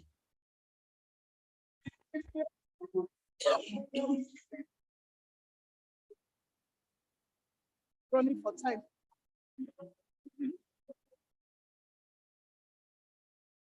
The reactions of the grown-ups are direct feedback to the toddlers that it's all right to fall. What did I say? What did I say? What did I say? Do you tell your students it's all right to fall, but you can get right up through the feedback you give and the way you give it? It's all right to fall. You can do it, so get right back on your feet and keep going. That is the way you give feedback. Sorry, this feedback is everywhere. In the context of this lecture, feedback is much deeper than a passing comment. It's much deeper than a passing comment or an encouraging words response. It's a reaction from allowed behavior. The word feedback began as a compound, as an open compound now, feed and back. Gives us what? Feedback. That's how it began. Feed, back.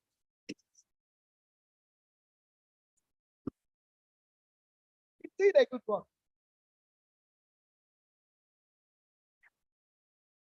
It is because of them, I'm looking at them because of time, I'm rushing and talking a lot. The word feedback Feedback is a process in which the factors that produce a result are themselves modified, corrected, strengthened by that result. That is what feedback is. Modified, corrected, strengthened by that result. This is what is feedback. Not just to collect grades. The factors that produce it are modified, corrected, and strengthened by that result. So because of time, I'm going on. Assessment on a particular thing. If you are giving feedback, you are doing assessment. For feedback to matter, it has to be effectively given, effectively received, and effectively utilized. Because of time, you can get the book and read. I am jumping because I've not even entered the lecture. Not worry, I'm closing the lecture. Then I must talk about some feedback models and we close. There are many models, so you can one that is appropriate for you in a particular situation I use. Let's take one. Feedback feed-forward model. Feedback feed-forward model. This model answers 3 questions. Where am I going? The goals. How many of us? I want to pause here. I want to practice at St. John of God's Secondary School. I'm always using St. John. I think they should give me an award. Or I should give them, because that school has affected my life. The other day I went there, I didn't see any piece of paper on the whole compound. I went from class to class, just went to SS. I didn't see any pen taken by any child on the ground. I didn't see any desk from morning till afternoon. So in the St. John, I will talk most of that school. Go there and check. And we come to the university. And God said, I will be saying my eyes cannot behold iniquity. I don't need to say my eyes cannot behold iniquity in St. John of God Secondary School. I didn't see any. The things in the classes used by the students. But I learned something else again at St. John of God Secondary School. Long time ago, I went there for teaching practice. And I noticed something. No teacher teaches in that school. Every class by class, with first, setting the objectives of the lesson. You will write the objectives at the side. So looking at what they should achieve by the end of the lesson. I learned it. And since then, I've been all my slides for lectures was the objectives of this lecture. I learned it. It was important so that they know they are not just there to make grades. They are there to learn how to explain. They are there to narrate. They are there to describe. They know the objectives. Where am I going? Feedback feed-forward models. Where am I going to go? The second one is how am I getting there? Up is where am I going? Is how am I getting there? And feed-forward is where next. This is a model. Because get the lecture book and read more. Because of time, I will not explain in detail. Get it and read more. But this model is important. Let's go to another model. Another model is the model we call the 360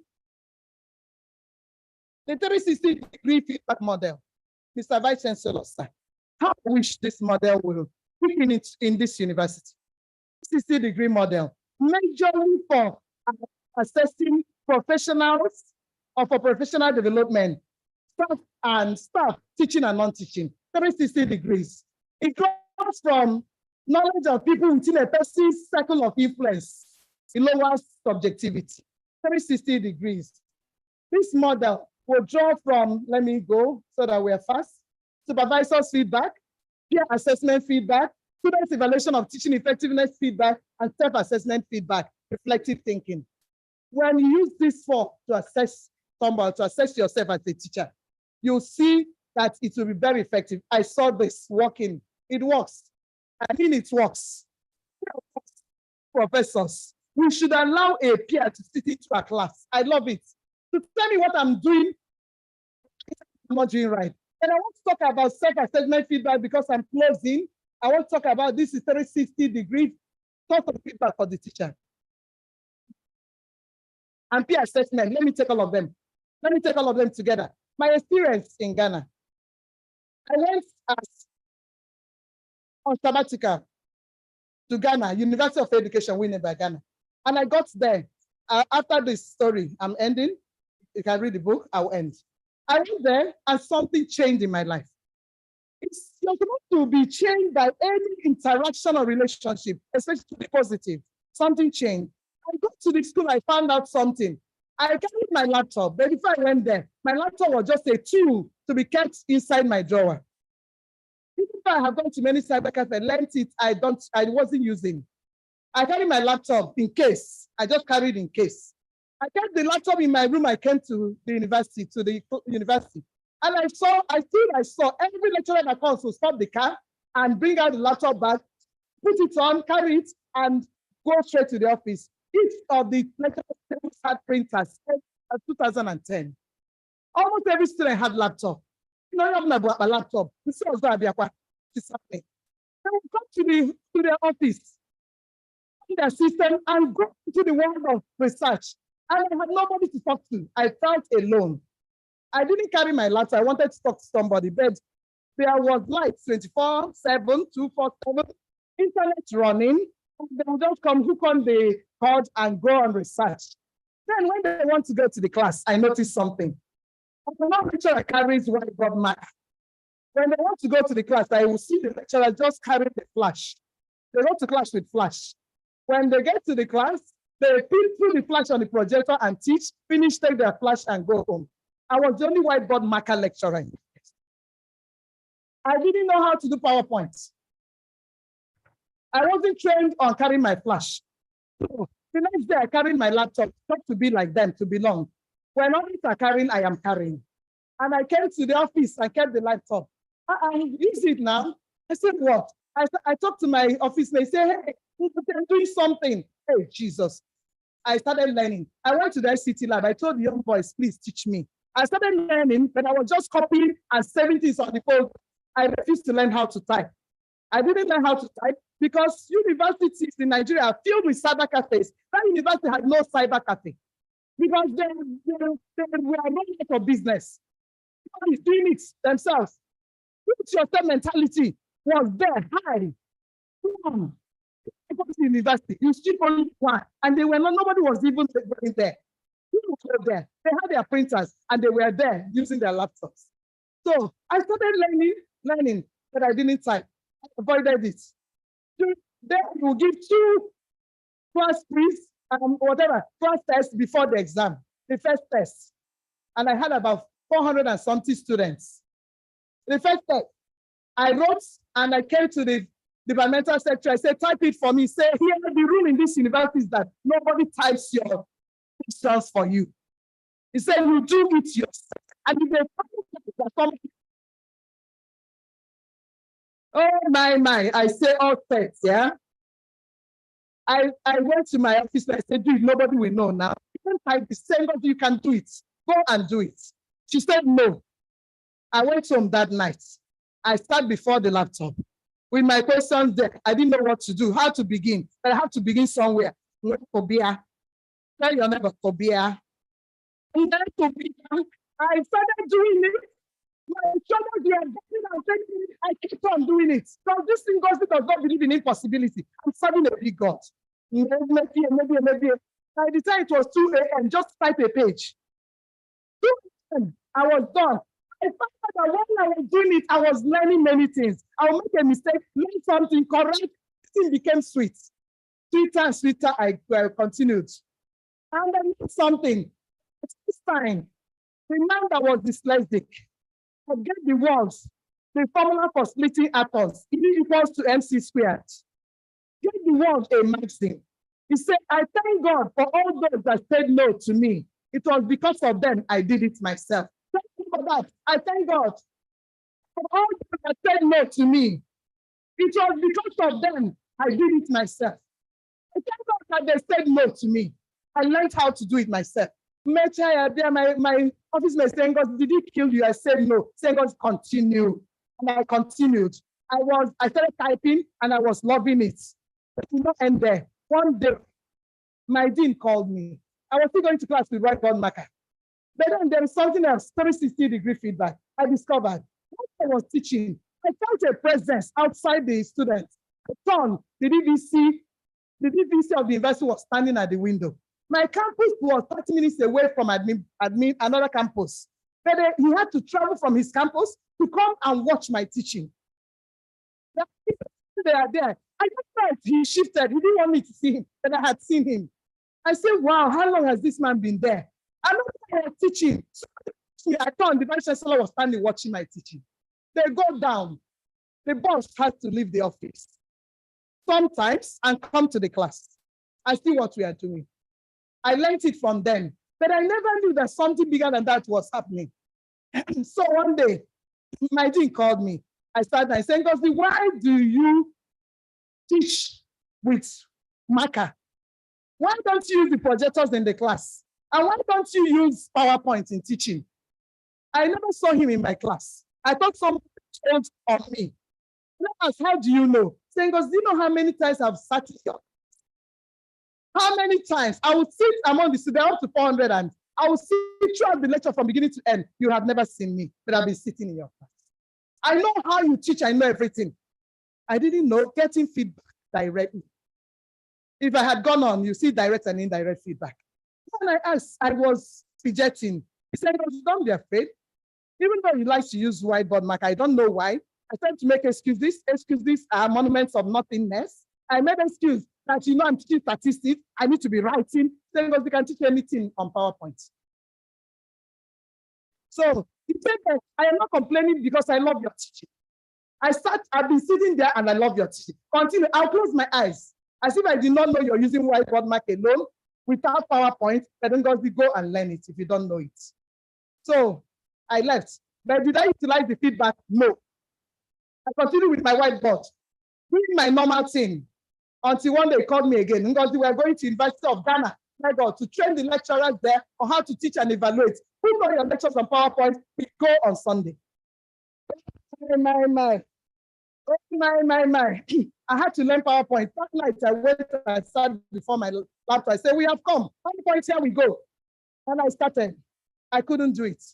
I tried, I couldn't. The next day I called the student. I said, please come, put all these my lectures on PowerPoint and give them back to me the next day. The boy finished the thing that night, brought the next day, showed me.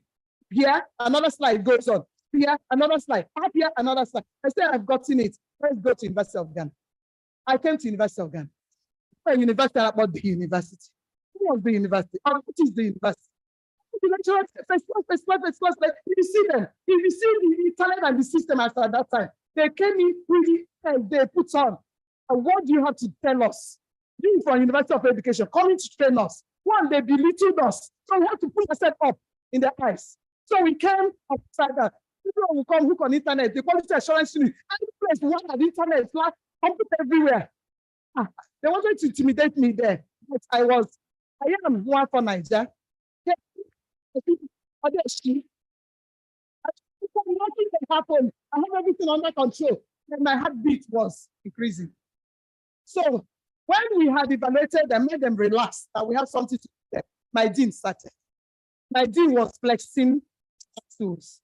If you see the thing, it was sweet. I was sitting down, commenting, we were observing. And then the second lecturer from my team, this man is a pro. Concerning digital, a pro. As she said, a teacher carries her teaching tools, just like a doctor carries his doctor tools. That I hate teachers that want students to give them the whiteboard marker and then listen when they come to class. Where is your tool, a teacher? He said, in my boots, I carry everything, my projector, my system, everything. And even I carry sheet. If you don't have screen, I'll use my white sheet. Say a doctor doesn't come to the patient and demand stethoscope. But all teachers that do not know how to be a teacher, we come to the class and tell the student, give me whiteboard marker. Oh, that day, I said, no, I'm changing. I'm changing. I will treat myself with teachers too. I am a teacher. So when she finished teaching, oh my God, my own turn on Thursday from morning till evening. And I stood up. The first time I'm using PowerPoint presentation. I want those Ghanaians to belittle me. She called me professor, right? I came up. When I came up, I put the laptop and Prince taught me punch. So I know where to punch. Start there to punch and to teach. I took at the one place because if you punch, you stand at one place. I was telling stories and flexing, But then I was standing at a place. A teacher should be walking around the class. And I think because I need to punch. So my dean got from the middle of the presentation without knowing what was happening and gave me this. That's my introduction to the presenter. And said, my presenter, let me put this, you know what about? He was telling me, she must say, no, use it and run what I run. Am I going to stand there telling me I don't know how to use it? I've used the presenter before. So I accepted, I took the presenter and he left. All the students, the lecturer were looking at me and I prayed. I said, God, please, don't let me be embarrassed in a strange man's land. I said, God, please, only today, I'm going to change. But please, direct me to the one I will punch. And God, in his infinite mercy and care and love, answer the prayer. And how did he answer it? The one I punched shut down the whole project. It was blackout, outage. It was the mess. So my dean quickly covered up. Say, hey, it is tea time. Let's go out for tea. He took them to tea. Did I go for tea? I would have gone. No. Then I threw one. Please come. Don't take tea today. Come and tell me, how do you navigate the slides? What do I punch? Which one? That one taught me. I mastered it. They came out back from tea break, and I taught with relish. I had to increase to cover up the embarrassment. I taught with relish, and I thought I got it. And we left. I learned something from that workshop. Every day we come back, we will do self-reflection, reflective.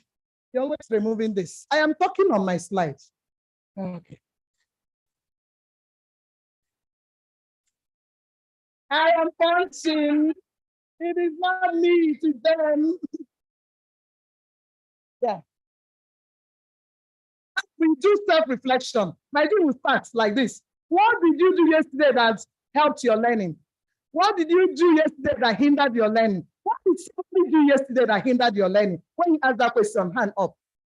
What happened yesterday that hindered your learning? One say, it was when the teacher that was teaching yesterday did not use the presenter. They did not cover it up. Did not use the presenter. My learning went down. Wow. My dean say, oh yeah, Ngozi, answer. What will you answer? I came up. I have told God to forgive me for the answer I gave. I stood up and I said, since I came to Ghana, there has never been a power outage. 24/7. If they will take light at all for anything, they will announce it and say light is restored by 2, and by 2 light is restored. So you don't know what is sudden power outage. So yesterday, I gave you an experience you will not forget. Experience of power outage, so that you start praying for countries that have sudden power outage. I increase your prayer points. When you hear power outage in the news, you know what it means. You can pray the prayer. God, save me from a man that never makes mistakes, but save me more from a man that makes mistakes twice. I will not make that same mistake twice. Out of that one, they were confused. I read it out and called my husband. I said, if you want me to come back from Ghana to Nigeria, buy the projector and everything about presentation, put on the bed, snap, and tell me they are there, I'll come back. And that was my first projector. I changed. I went from that feedback, utilizing feedback. I went home and started PowerPoint. I put my whole textbook on PowerPoint. I learned it and I loved it. And it is wonderful. And today, I type from there, I type all my books, everything by myself. Nobody types for me. I do all my presentations, PowerPoint by myself. Nobody does for me. Even this lecture, I do it. I did it myself. Nobody. I don't have this. I shut it down in Ghana. I came back. I changed.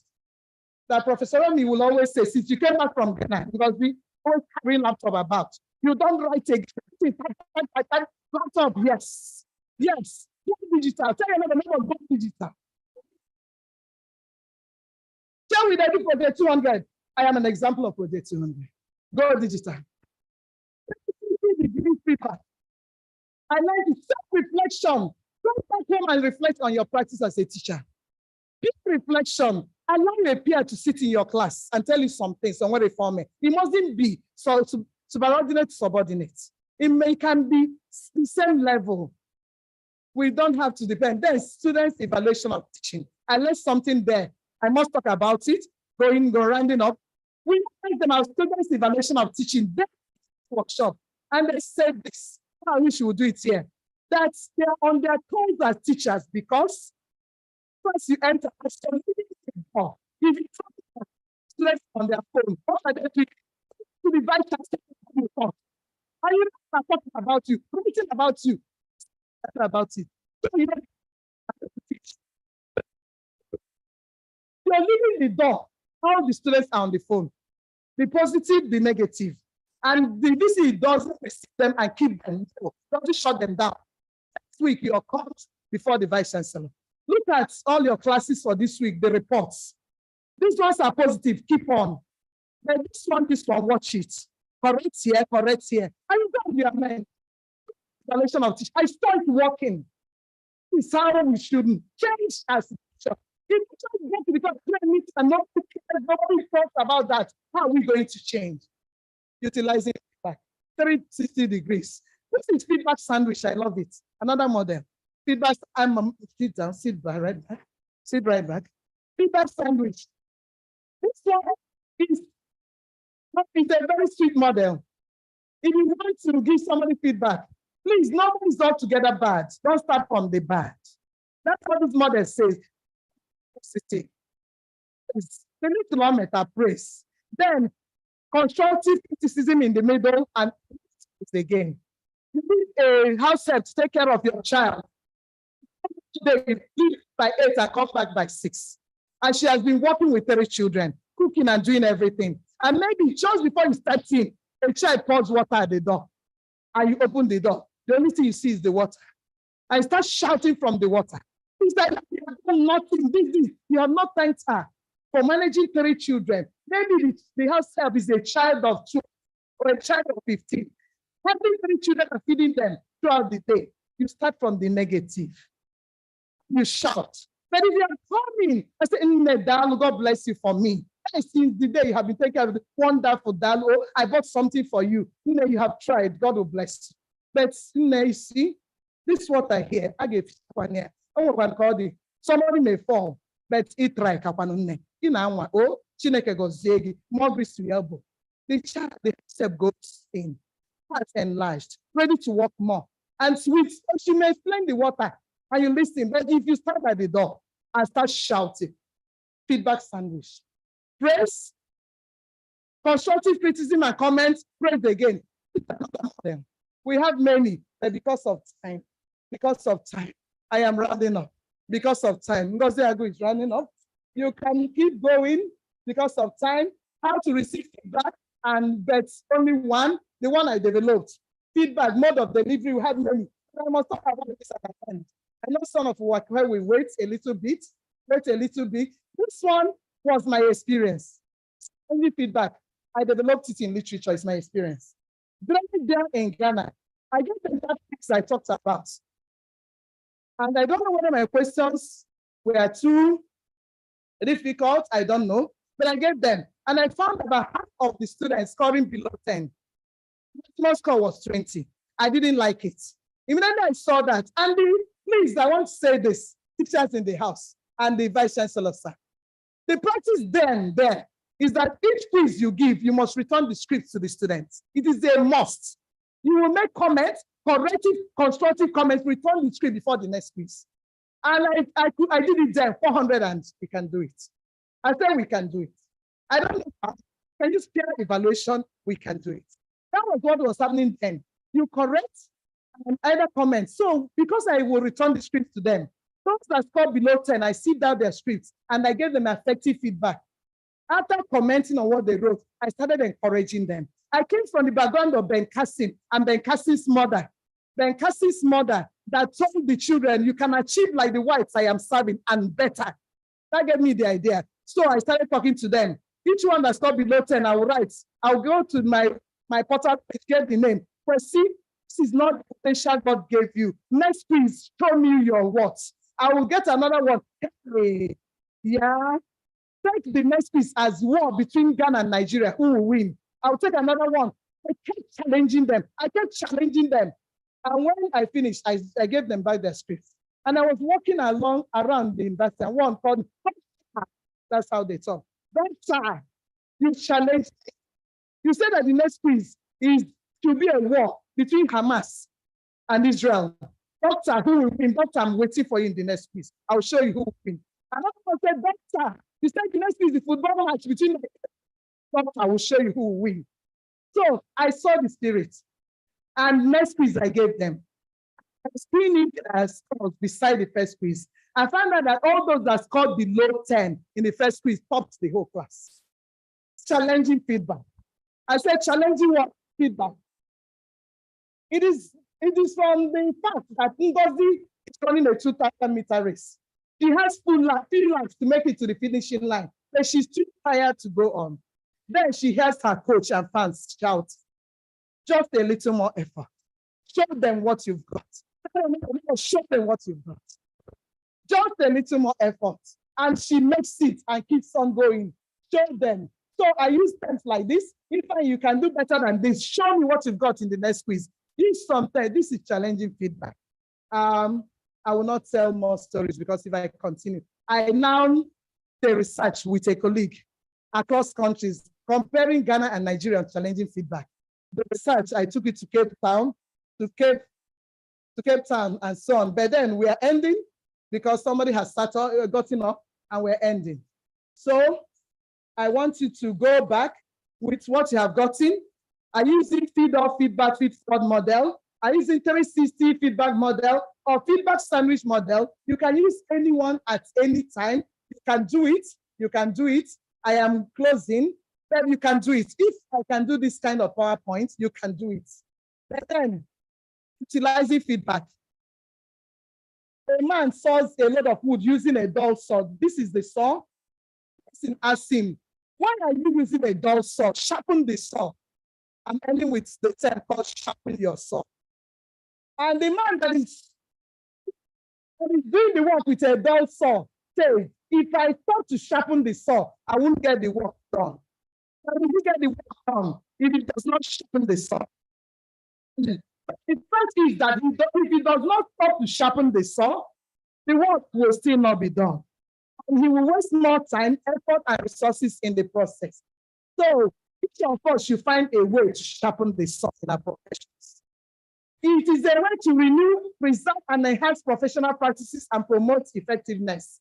One simple way for students to sharpen their cognitive saws is to effectively receive and use assessment feedback, as the goals of education will not be achieved. One simple way for teachers to sharpen their pedagogical saws is to effectively receive and use assessment feedback. One simple way for of institutions, my vice chancellor, faculties and departments and units to sharpen their administrative saws is to receive and use feedback. And one simple way for entire staff in the education system to sharpen their professional saws is to effectively receive and use assessment feedback. Tell your neighbor, never sharpen your saw. Tell never sharpen your saw. So it is within every teacher's reach to be a great teacher, rather than just a good teacher. It is within every administrator's reach to be a great boss, rather than just a good boss. It is within every staff's reach to be a great service, rather than just a good service. So let's do it. So let's do it. Let's do it. Thank you. So I want to appreciate right now, sharpen your saw. The son of Uwakwe, sharpen your saw. I want to take this time to appreciate people that have affected my life. You can get this book. I have not said, I had a lot. I really have a lot to say. But I must appreciate, first and foremost, I will read from the book. All things great and beautiful, and not just made them all. Songwriter states, I appreciate my Lord and Savior, Jesus Christ, the Almighty God, for creating me. Even though I came out ugly, it was for a purpose. For extending his saving grace to me, taking my feet from the merry clay and stepping on the solid rock to stay to this peculiar moment in my life. When the devil fought against my family through a ghastly motor accident in 1993, Jesus stood as my rock.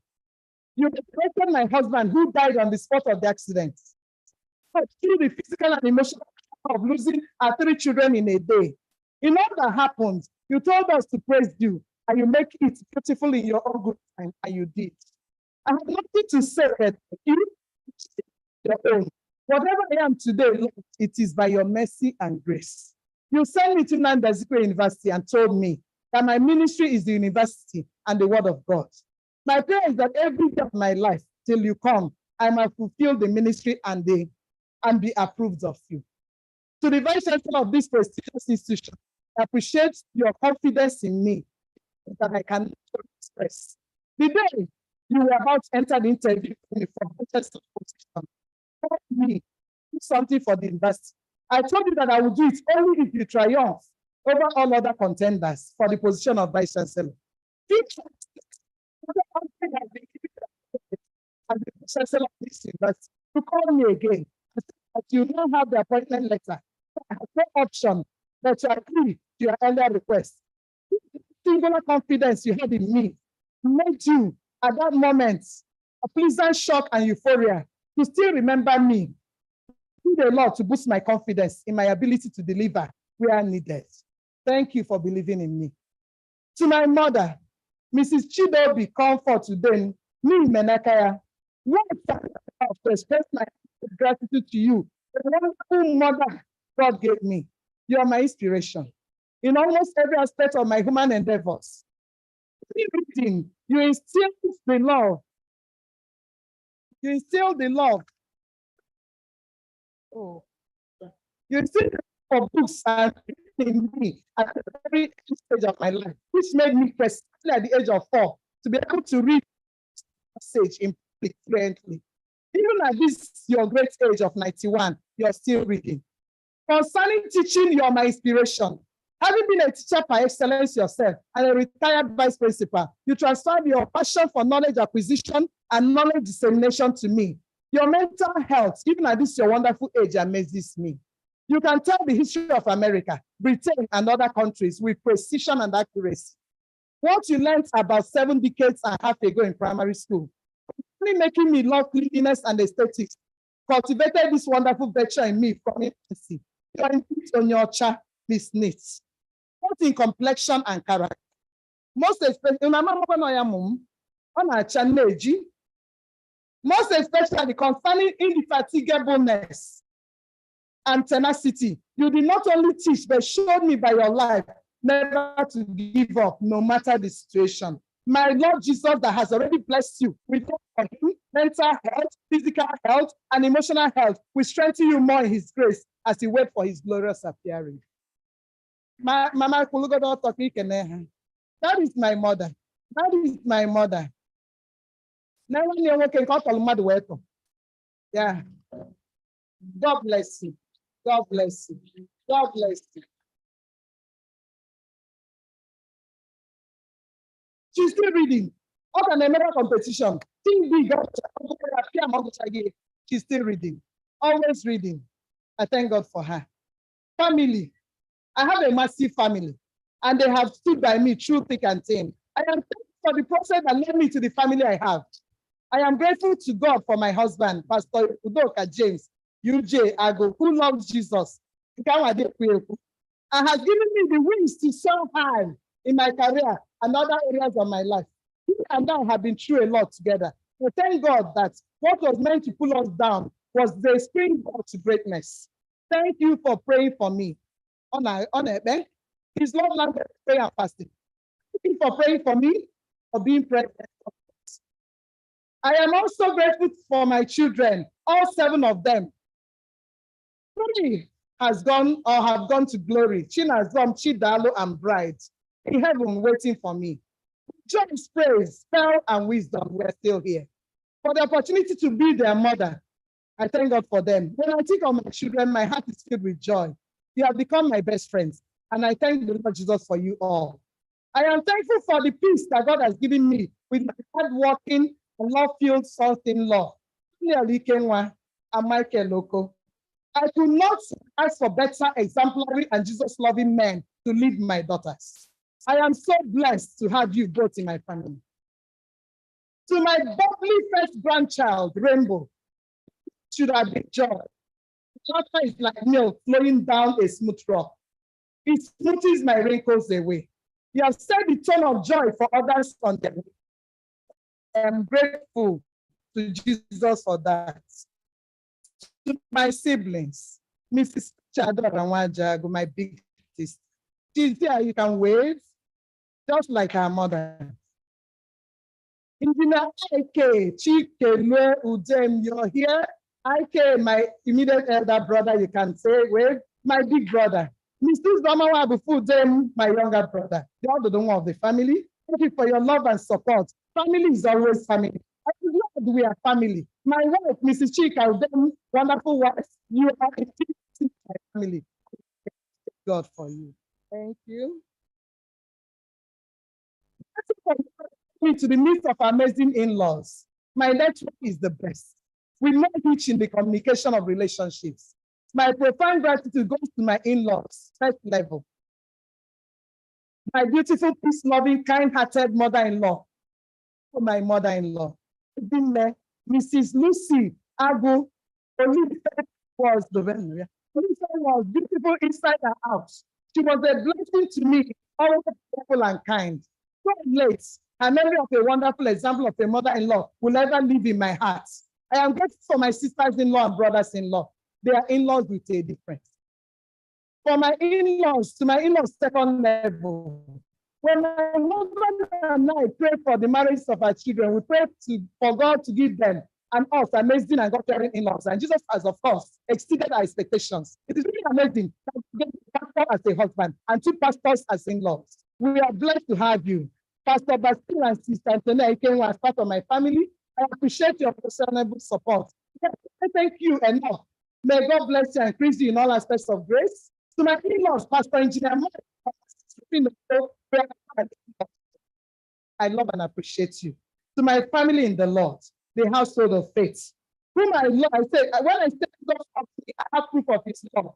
The major one is his death on the cross, which brought us salvation and gave me a brand new family, and sees the limitation of physical and reaches the unmeasurable reality of heaven. To my brethren in Christ, my brothers and sisters in Christ, I'm immensely grateful for you all. To Pastor Emeka Mobi, my big brother and friend, who I can tell anything at any time, and he will always pray for me. To my 2 unique maternal uncles, Nnukwu Nochiem, Dr. Tim Menakia Ideomonya, and Dr. Gerd C. Menakia Omemboji. I will forever be grateful to you for your wonderful love. You are amazing. You are amazing. I will cut short because of time. I'll cut short because of time. But I will talk again. I have 2 special mentors. Permit me to talk about my chancellor. Dr. Gabriel C. Menakia, my sweet uncle, he's here. Your mentorship in helping those in need has remarkably impacted my life. Out of all the free Medicare, you have been giving some of my acquaintances that I have been referring to you. I will never forget what you told me when I brought a particular patient that needed surgical help that does not have money for even deposit before the operation. You did the operation, and when I came to plead for on installment basis, you told me that we cannot add burden upon somebody that is already burdened with financial challenge. You not even knowing the patient in question, and having no relationship whatsoever with her, brought up a bill of 30,000. I didn't give her some money on top. But I protested and said that I will stop referring people that I need of surgical help. You say, Ngozi, life is not about money, but about help given to those that need it. We're in the ministry of help. Let us continue helping people. That is all that matters. Nnamochi will continue helping people. You taught me that we're help.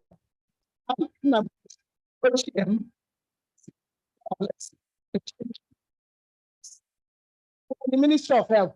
This Marine Moche, and robbers met him on the way, coming back from, is it club or from hospital? From hospital. And when he wind down, the head of the armed robbers looks and said, "Hey, doctor, is that you? We are sorry for not stopping your car. Doctor, we are sorry. Go on, continue helping people. It won't matter." God bless you. Another special mentor, Professor Romeo Koye, please stand. The teacher was a difference. The teacher that was teaching turn around. I appreciate you for being a teacher indeed. Show me what it means to be a teacher. Dedicated and inspiring their students to excel. The way you taught me education measurement and evaluation in my third grade school, it's still my phobia for calculation, and it's still this law of educational practices I receive.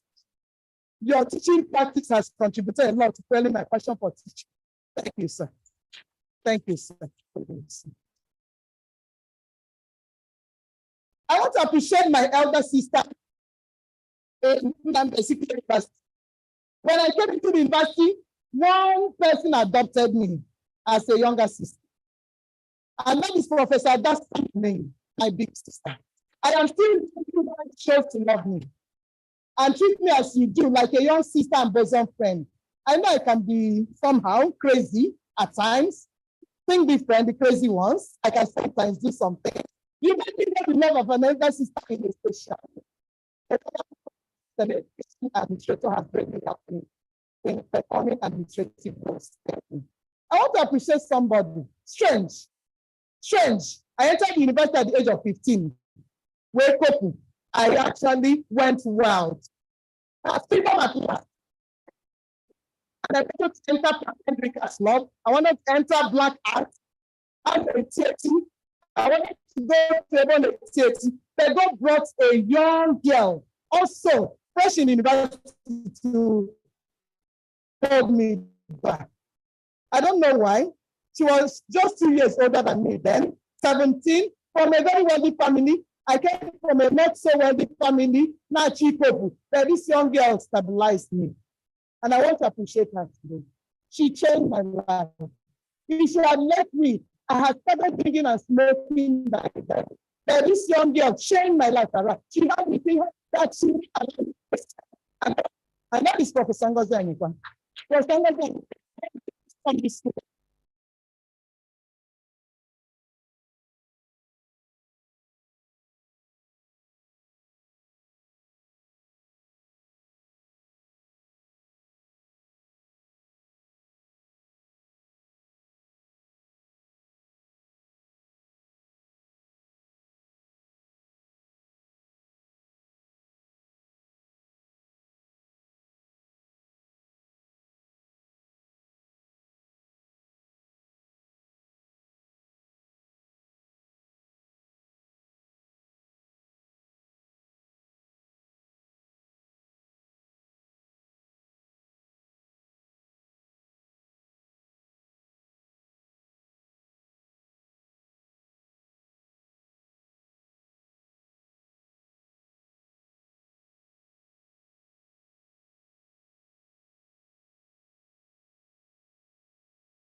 and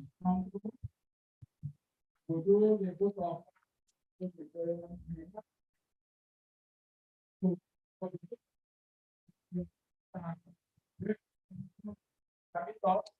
not to do that because of time.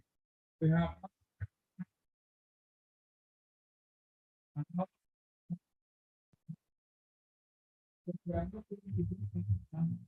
so we are appreciating everybody who do that next time. So we now take the vote of thanks. So please, may I invite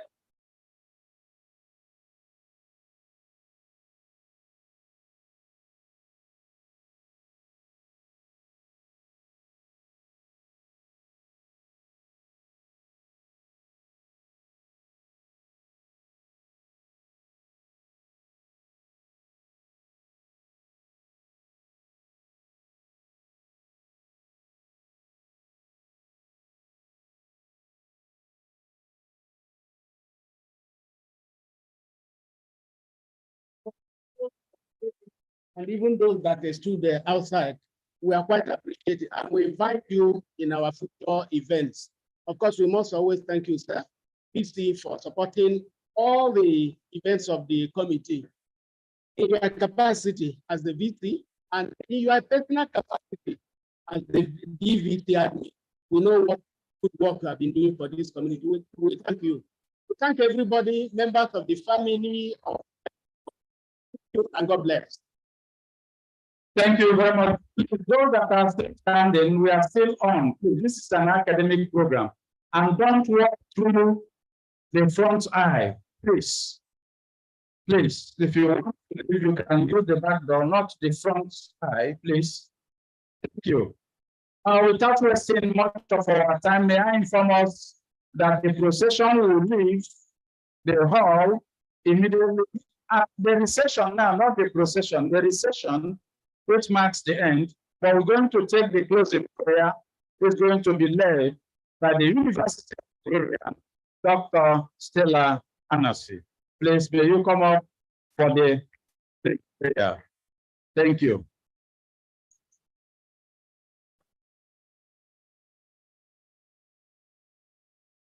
Shall we rise for prayers?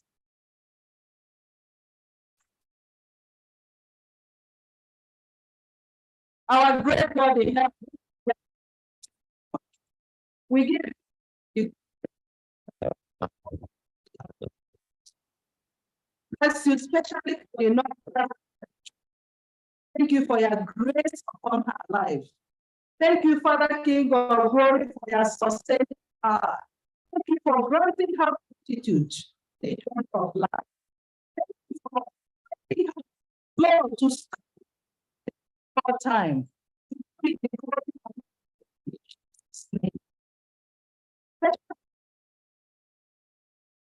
a pillar of support all through the journey of life. Thank you for the mother. Thank you for the uncle. Thank you for the brothers and sisters. Thank you for the husband. We pray, Lord, in heaven, that you will always help.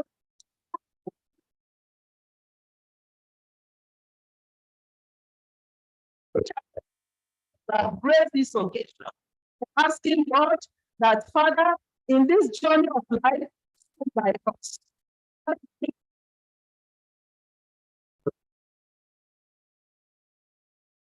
Of course, who are not presented, especially our professors. These profess.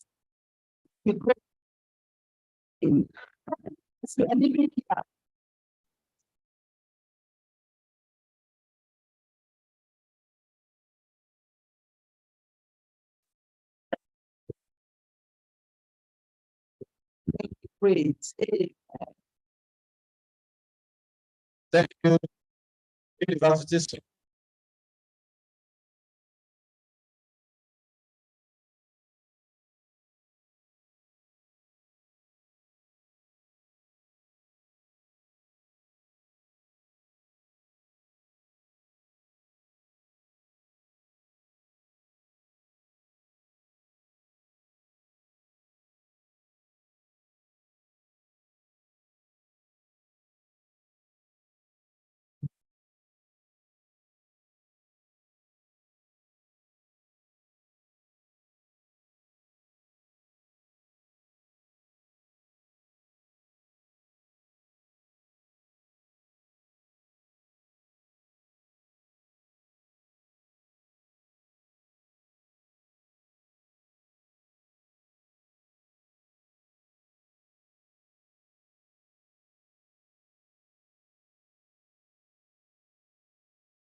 The recession led by the Vice Chancellor. After the Vice Chancellor, the inaugural lecturer will join. Then professors will join, associate professor, senior lecturers 1, 2, assistant lecturers. That's the way to go. Thank you for the opportunity. We have to thank Mr. Sebu. We salute you. Team Sebu, we salute you. We salute everyone. Sorry that we didn't recognize you one by one. It was because of time. Thank you, and God bless.